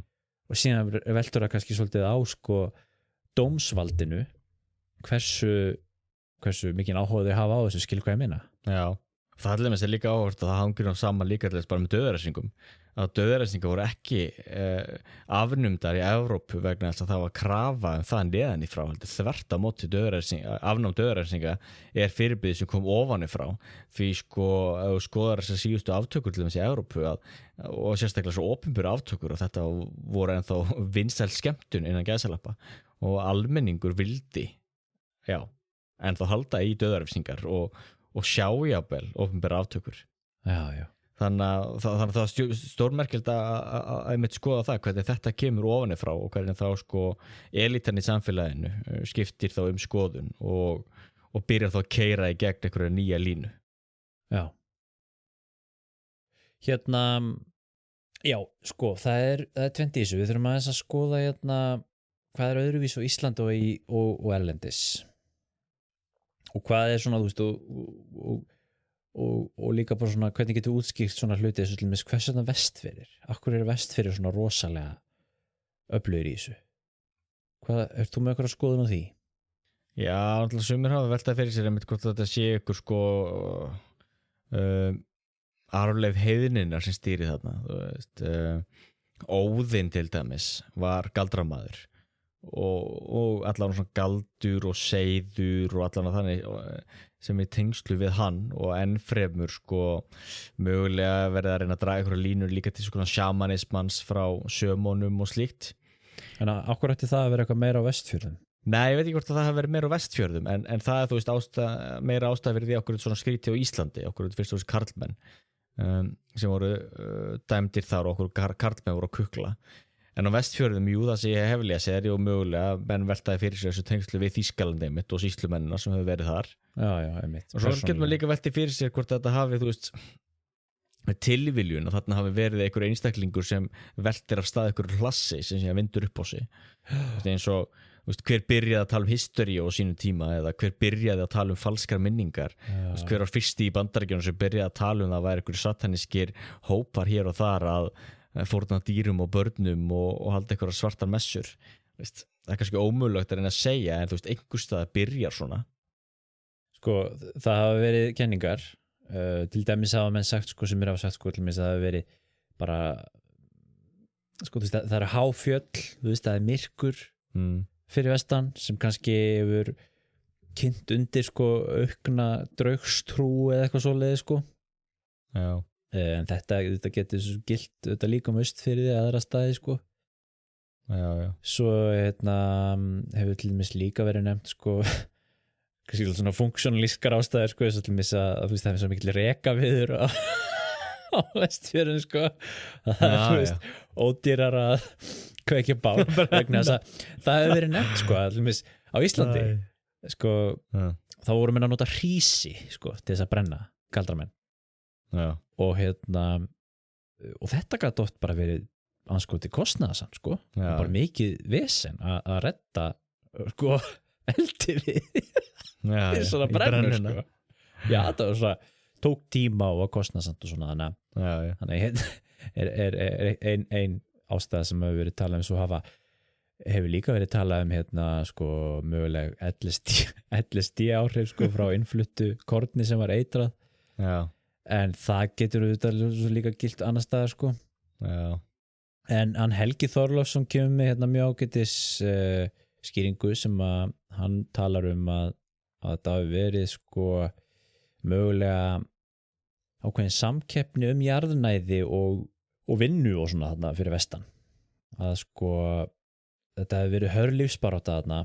Það var mikil samkeppni fátækra jarðnæði, hann segir það hérna hjálegum að fjölga og nýbílum að fjölga eftir miðja öldina og það mikil sjósóknan og hvalveið og annað sko og það verið mikið af svona aðkomu fólki að koma sko og það alveg kannski getur verið að það hefur verið svona samkeppni gæðin sko sem geti þá kannski kynnt undir sko bæði til dæmis sko hvað þetta helvits aðkomu fólk að gera hérna sko en líka kannski þú veist þeir sem eruð undir í einhverju svona samkeppni gæði gjátu kannski reynda að hefna sín á þeim sem komist betur af sko með einhverju svona galdra dóti sko til dæmis þetta nefnir hann sko en hann segir samt alveg líka að það sé alveg aðri staðir á Íslandi það sem var mikið svona fólksfjölgun og dót sko það sem var ekki galdur sko en hérna þá það kannski þú veist þegar þættirnir kannski margir þættir koma saman einmitt þar þú veist þegar maður bætir síðan við þú veist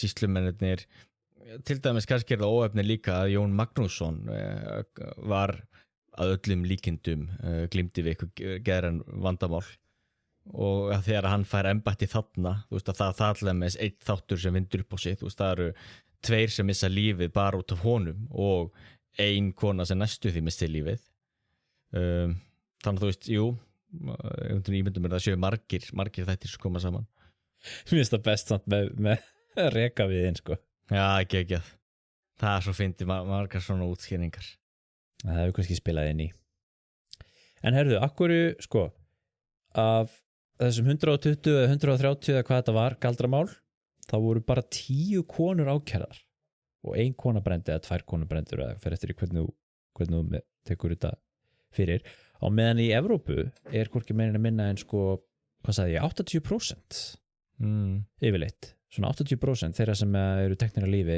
eru konur, nornir og þess vegna köllum við þetta witch hunt, skilur, þetta er witch, skilur, þetta er nornafár, basically, sko. Já. Hvers vegna bara karlar? Og Ísland er í rauninni bara næstu því einstæmi inn í þessu sko. og þú veist það talaði bara sko Finnland er það land sem var með sko fleiri karlmenn heldur en annar staðar og Rússland líka hef ég heyrt sko þó svo það sé svolítið fyrir utan þennan heim af því að bara einmitt tengt því að þetta nornafár og galdrafár var eiginlega ekki neitt í orthodox löndunum sko. Nei.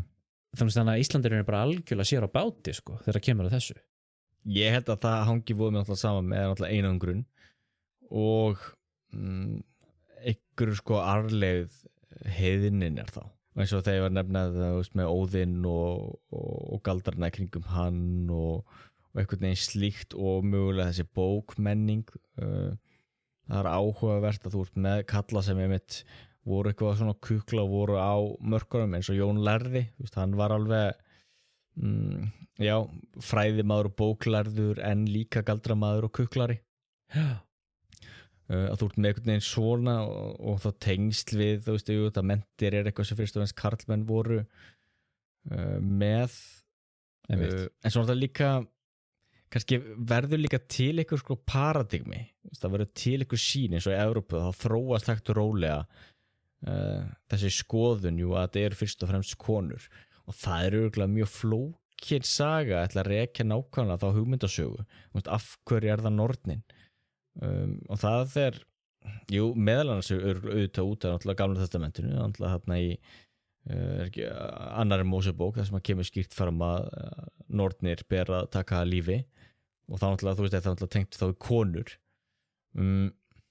þú kannski ekki með gamla kannski ekki með gamla galdrastrauma þá í samfélaginu að sama leiti og allir svo varst með á Íslandi. Sko ég hef séð í erlendum þegar við að tala um þetta erlendis sko, þá hafa menn talað til dæmis að konur hafi almennt verið meira aðgaldra vegna þess að sko það er svona það er margar kenningar, ég meina til dæmis þú veist þetta er svona það ætlar að fara út í þetta svona grassalækningar og þannig. Já, eða sko þú veist svona það er svona veikari skilur það er ekki svona þessi head on sko aggressíva ofbeldis heldur meira svona eða ætlar að vera aggressív sko, þú veist meira í ykkur svona ykkur, þú veist, sem er ekki líkamlegt sko þess að menn tengt þetta meira við konur af því þær eru þú en að gera sérlega veikara kynið sko. En það er alveg, þú veist, konur konur náttúrulega nota aðra aðferði, það er alveg rétt hjá þér, þú veist, þær er ekki upp með hnefann og slá frá sér heldur almennt, þá er frekar verið að tala niður hvor aðra og fara á bakvið og eitthvað svona. Og svo líka þetta með sko í offsóknunum á fárinu sko, þá eru hluti af þessu sem að nornir voru oft að gera voru hluti sem tengdust kannski mat og drykk, eins og þú veist eitur og að eitra og eitthvað svona tengdist oft börnum sko, það átt að vera að éta börn sko og eitthvað svona sko. Og síðan auðvitað líka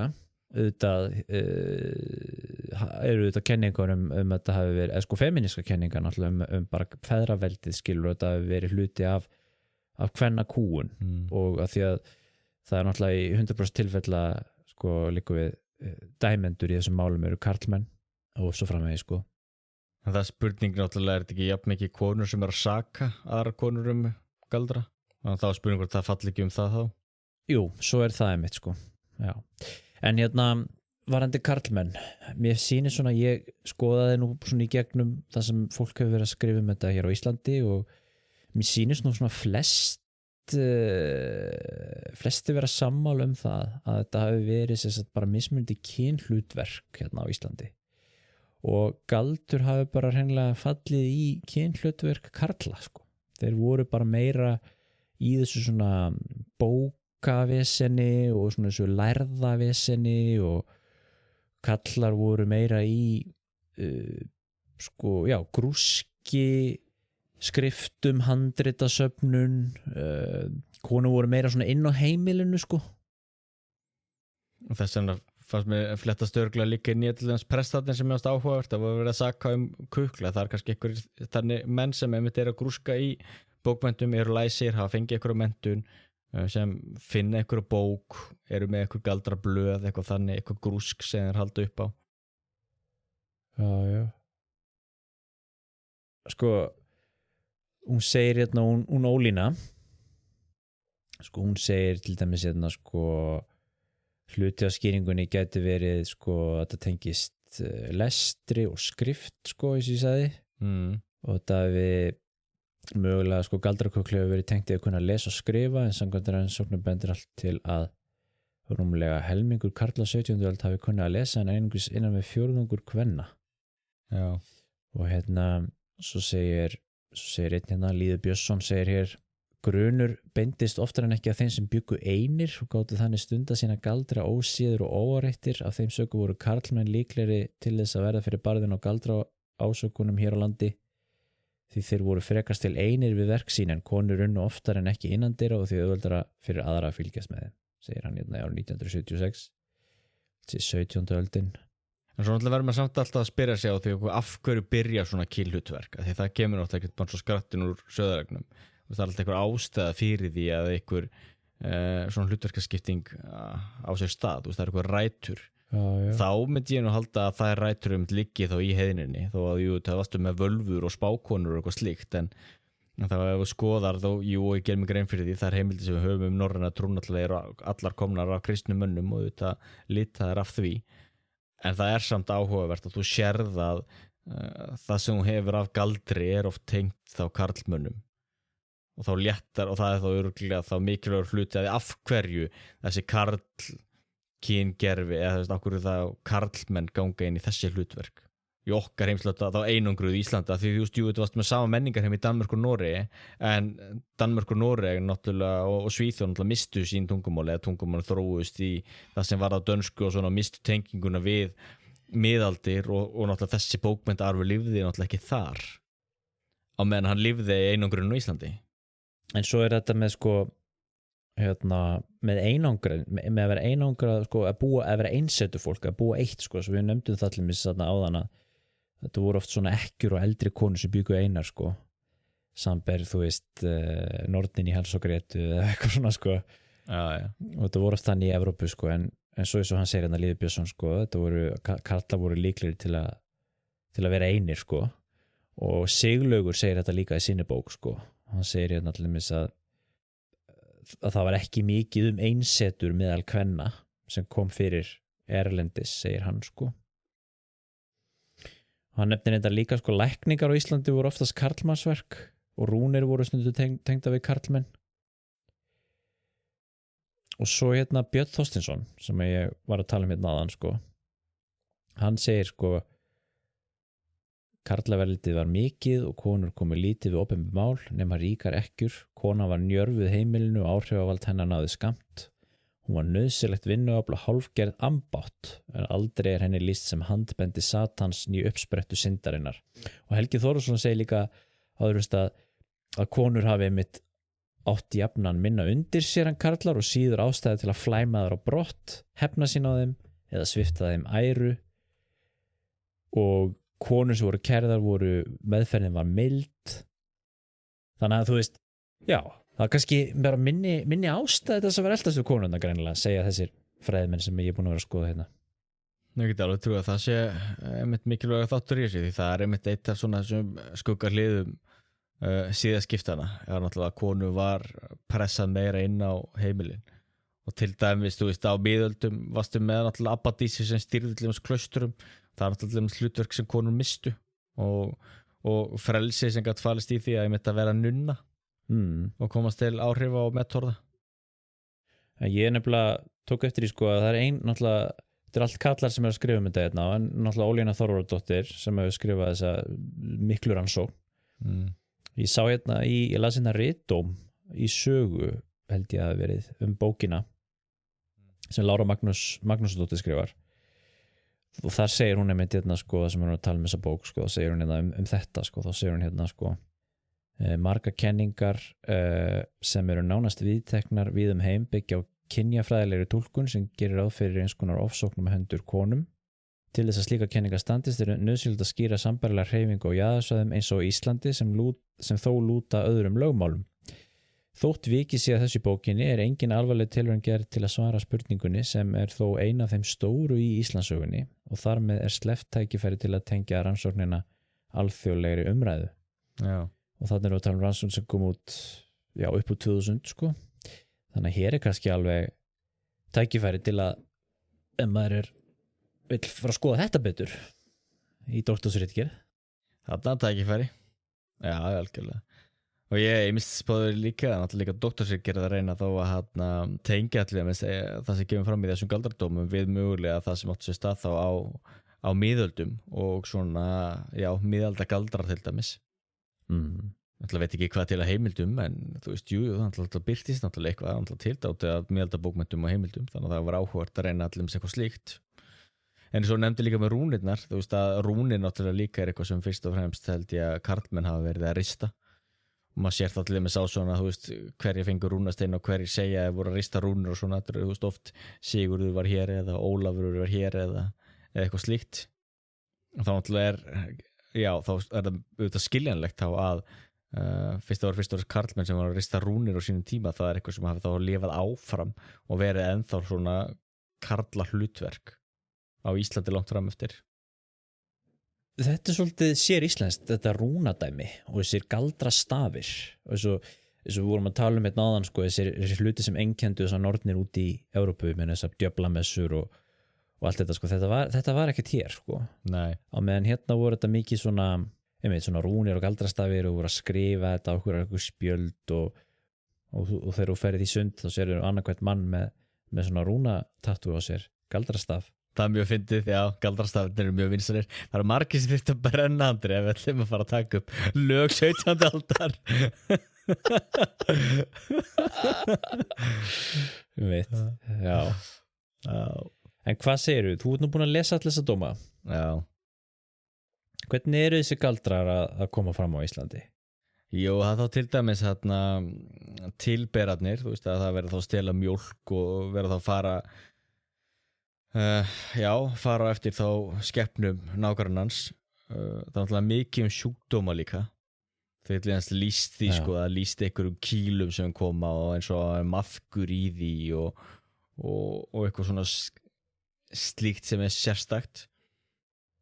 Já, má ég skjóta inn í að því að þú ert að tala þetta að hún Ólína Þorvarðardóttir skrifar, hún tekur fram alls konar statistík í sínu bók og hún segir hérna sko 1593 til 1720 er skaði á fólki 31% af sakargiftum Skaði á dýrum 4%, skaði á eignum 0,6% og hvorki meira minna 42% eru góðgaldrar eða hvítigaldur. Já. Þriðjungur galdramála voru tilkomin vegna ásökunar veikindi og þriðjungur vegna galdrastafa sem hinir ákærðu höfðu í fórum sínum. Önnur mál voru til dæmis vegna dauða búfénaðar, særinga, látnum, lækninga og varnargaldra. En ég get líka bara tekið fram eins og hérna sko, hann Halldór Finnbogason í Mýrasýslu, þetta er 1684-1685. Hann var þetta til dauða, skildi brendur líkt og galdramann. Þá til dæmis tala upp hérna sko, hann tók á faðirvorið og hann breytti því aðeins, þannig að hann segir þá til dæmis: skratti vor þú sem ert í víti, bölvað verið þitt nafn.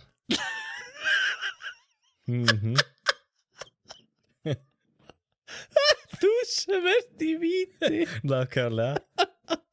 Verði þeim vilji svo jörði sem er víti. Já. Og bara þú veist. Ég held ég þurfa að fara með sataniska faðirvorið á kvöldin hérna með krökkunum. Já, nákvæmlega. Þetta er æðislegt.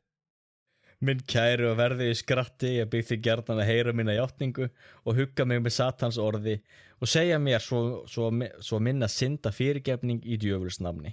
Kemur þetta fram þó í dómskjólunum bara, í alþingisbókunum? Þetta kemur þá fram í dómskjólum, já. Þessi er nefnilega svo áhvert að lesa þetta sko. Það er eins líka, það var hérna alveg talið upp sko, hvað til með strákallir í hvað strákarnir voru með í sínum fórum í þessum rúnablöðum og hvað það var hérna á Skálholtsskóla og það er einmitt sko, það tali upp nákvæmlega hvernig galdrarnir eru og maður getur líka fundið á netinu sko, á handrit.is. Það var búið að skanna mikið af þessum hérna galdrabókum einmitt. Og ég ætla að skera það þegar ég tók þennan kúrs á sínum tíma að þá til dæmis var ég að vinna með eitt svona handrit og það var svona hluti af lokaverkefni var að þú ættir að finna þér dóm eða handrit og þú ættir að skrifa það upp þá lesa þú veist handriti sjálft sem er þetta handskrifað og allt slíkt og setja þetta upp allt eftir kúnsterina reglum og það var mjög áhugavert einmitt að þá sá maður nákvæmlega þú veist hvernig voru þessir rúnastafir og hérna hvers konar galdrar voru og galdraþulur og slíkt og þá var þetta einmitt oft þú veist eitt limis var að eins einfalt og komast það í hverjum maður myndi giftast þannig að stúlkan geti lagt þetta eitthvað hvort það var ekki eitthvað blóm undir kottan sinn og þá myndi hann dreyma sem sagt framtíðar eiginmann sinn eitt var búið til hulíðshjálm til þeim svo hrafnstungu og blóði og einhverju öðru og svona hitt og þetta rúnir og galdrarúnir svo til hjálpa til þeim að fiska betur og þú rist þetta á bátinn þannig að fiskarnir myndi frekar koma til þín. Þetta eru góðgaldrar eða hvítigaldur. Það er mér, en síðan er alltaf líka þá að rista á því eitthvað galdrar sem þá myndu eyðileggja og drepa valda sjúkdómum og slíkt. En ég var að finna þetta Skálholtsmál og mér var endilega bara til að romsa þetta aðeins upp hvað þá stóð í þessum blöðum sem þið fundu á strákvarum. Þá til dæmis það fyrsta atrið þá hérna sko, að ná trausti vina með hálfu selshjarta og rauðmaga skjöld. Að útvega gras til að ljúka upp með öllum lásum.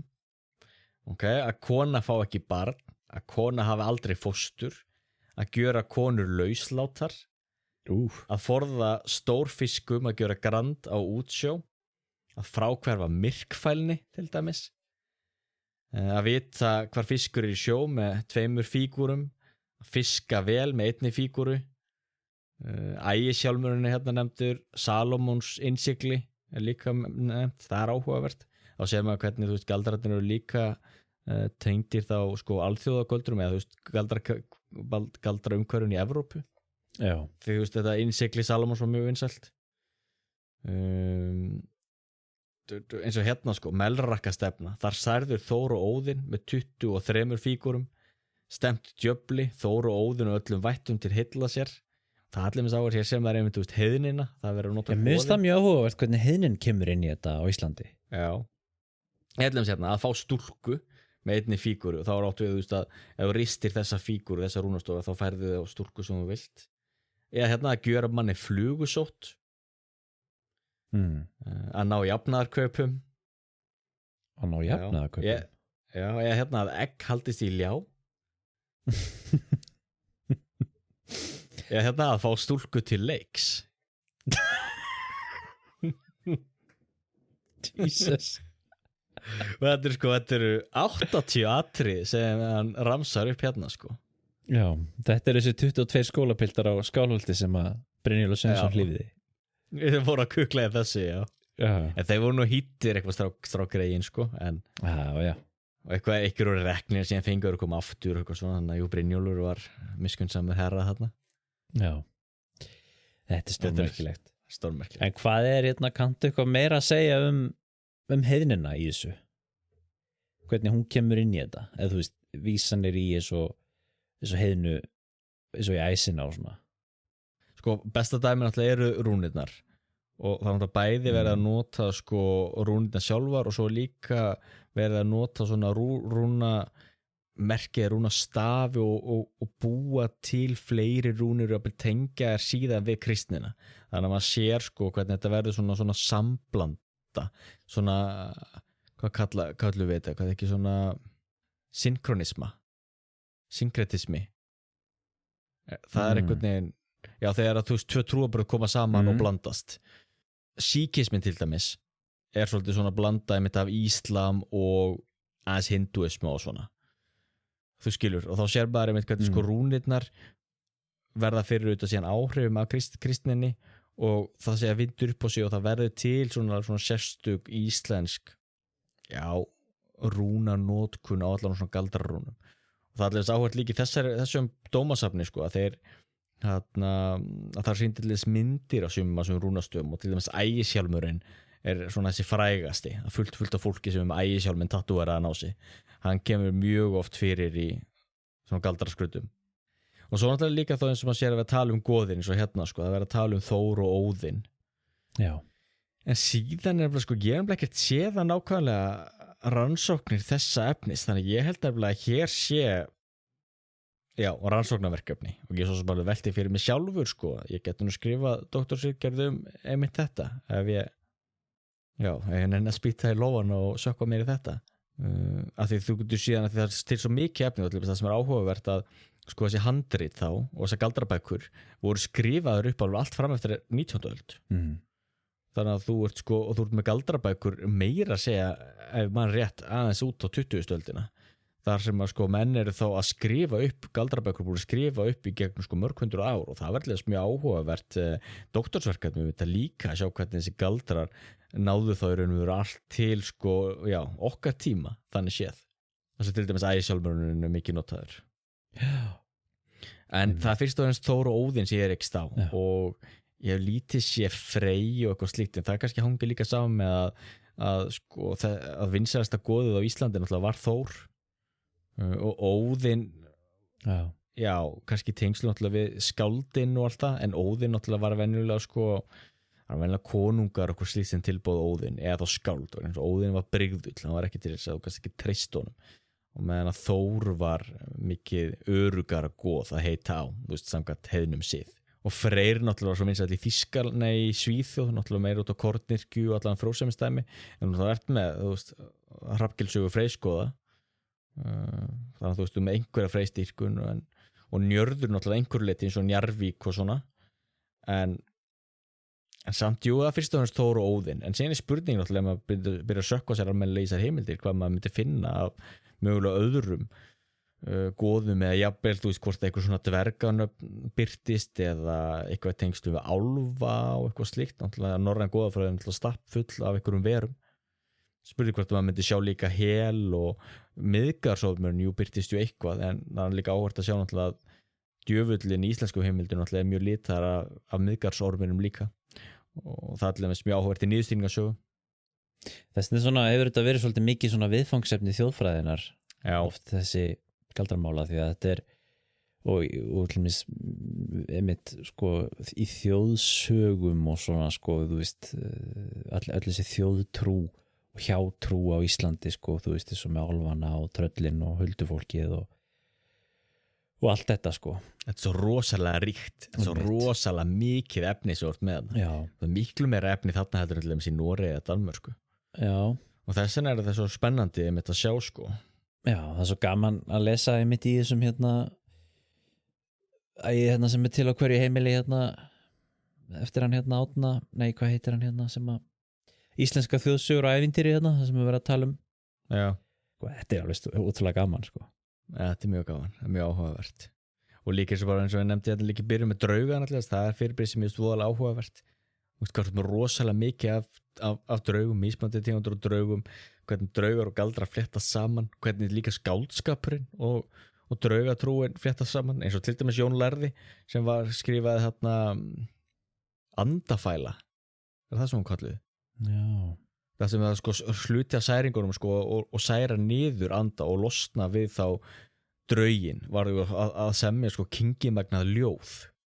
En Jón Lærði vinur þinn sem að þú hefur nú ósjaldan nefnt hér í hlaðarpinu söguskoðun og hann kemur nú alveg við sögu í íslensku galdrafárs sögunni því að hann var nú tekin fyrir frekar snemma í þessu og var þá ákærður og það ekki eða mál hans var tekið fyrir að því hann var að stunda hvítagaldur. Jú. En hann slapp nú með skrekkin. Hann slapp, já, en það var löng ferð, þú veist, hann röklast í Danmörkur og hitti það allir með þarna Óla Orm. Já. Sem var þessi. Já, einn af þessu stærstu fræðimönnum Dana og einmitt var, þú veist, einn af þessu fyrstu rúnafræðingum og slíkt. Einmitt. En það er líka svo áhugavert að þessi fléttaslegir líka inn í þetta allt saman, sko, að sko, það er þetta er annar kafli út af fyrir sig, en sko fræði mennskan í Danmörku og Svíþjóð, náttúrulega fyrst og fremst út á Danmörku og Svíþjóð vegna Noregur náttúrulega undir Danmörku, er rosalega mikið líka sko afsprengi þess að Danmörk og Svíþjóð mistu stöðu sína sem stórveldi eða stórríki í Norður-Evrópu og urðu eitthvað svona smáþjóðum og til þess að bæta einhvern veginn svona sjálfsmyndina að þá voru menn mikið að sökkva sér í sko svona fræði og að búa sér til einhver þá glæsta forsögu í gegnum þá til dæmis rannsóknir og rúnum, safna saman handritum, fornleifa rannsóknir til dæmis og fornleifa fræðin á voða mikið rætur sinni að rekja til fornleifa fræðinga á Norðurlöndum og sérstaklega í Skandinavíu og það var alveg áhugavert sko, þetta frétti saman sem Óli Ormur þá er hluti af þeirri sögu og Jón Lærði líka. Mjög áhugavert.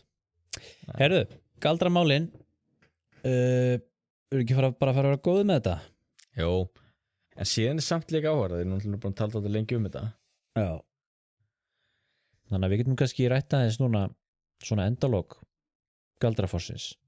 Já, þegar allir það var stendur hérna þá líka til sko bréf þá frá Alþingi og þetta er þá á Alþingi 15. júlí 1719 og þá er sem sagt Markus Bergsson, sýslumaður sem sendir mál til Alþingis.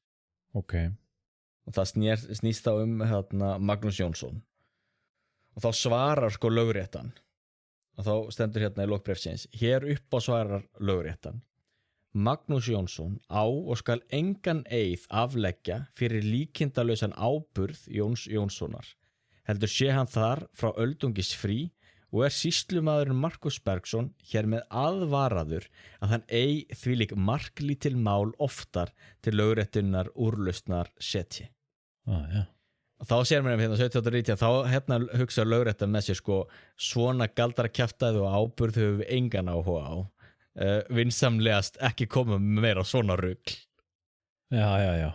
En þá er líka mér svolítið áhvert að hugsa til þess að þetta er þá sko viðhorfi 1719 á meðan að síðasta brennan átt sér stað sko 1685 sem er ekki það langt síðan í raun. Þá erum við búin að missa áhuga á þessu sko. Já. Algjörlega, þannig að þetta er svona þetta fer yfir þessa einu öld þarna. Já. Svo sjáum við hérna 1683 þegar þetta fer að líðandi lok þá kemur hérna konungsskipun frá Danmörku sem segir ekki megi taka af lífi fólk fyrir en öll dómskjöl hafa verið send utan og að úrskurður konungs lægi fyrir.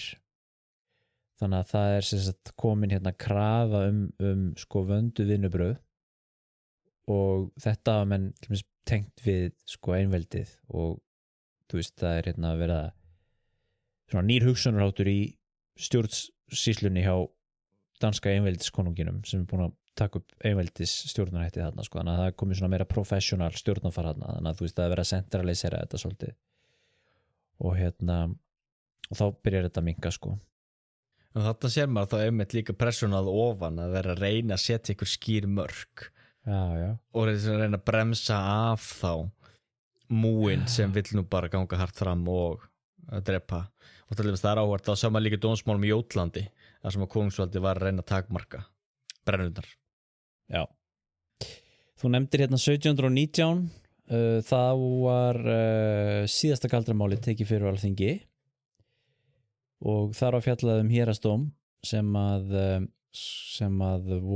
var tengt tveimur blöðum með óvenjulegum karakteribus sem Sigmundur Atlason, Sigurður Gíslason og Jakob Jónsson höfðu meðkennt að eiga og brúkað hafa til að verja sig illu eins og framkemur í dómnum en þeir voru ekki drepnir heldur voru þeir dæmdir til fengu sekt og þetta er síðasta galdramáli segir hún Ólína en hún nefnir hérna árið 1804 síðasta máli sem að hún fann sem er svona vísir að svona galdramáli á Íslandi eða formlegri rannsókn vegna orðróms galdur, það var í Sölvadal Björk í Sölvadal er það ekki fyrir norðan gengur hann ekki út úr Eyjafirði eða held að og hérna þar var framin húsrannsókn þar sem að líkamar tveggja kvenna voru skoðaðir að því að þar var sagt, talið að þær væru með grunnsamlegan útvöxt neðan við nafla sem átti að vera eitthvað djöfullin það var þarna 79 ára gömul kona sem átti að hafa þennan útvöxt en það var ekkert gert neitt meir úr þessu en þetta er svo sent sem 1804 sko. það sem að hérna húsbóndin á heimilinu biður að þessi rannsókn sé gerð til þess að baða frá sér einhverju óorði sem var komið á heimili þannig segir Ólína. Já. En svo eru nornir, það er alveg nornir og galdrafólk í dag sem er alveg ennþá að stunda galdur en ég þekki, ég skal bara segja það, ég þekki ekkert hvernig það fer fram. Ég hef ekki kynnt mér það heldur en það er alveg til, það er alveg mikið um það. Ég hef nefnilega verið að kynna mér þetta, það er mjög svo áhugavert fyrirbrigði og þess að ég hef verið að lesa þetta svona galdrabókum En er ekki líka þetta Vikka? Jú. The Craft, það er svona nútíma nýjó heiðni.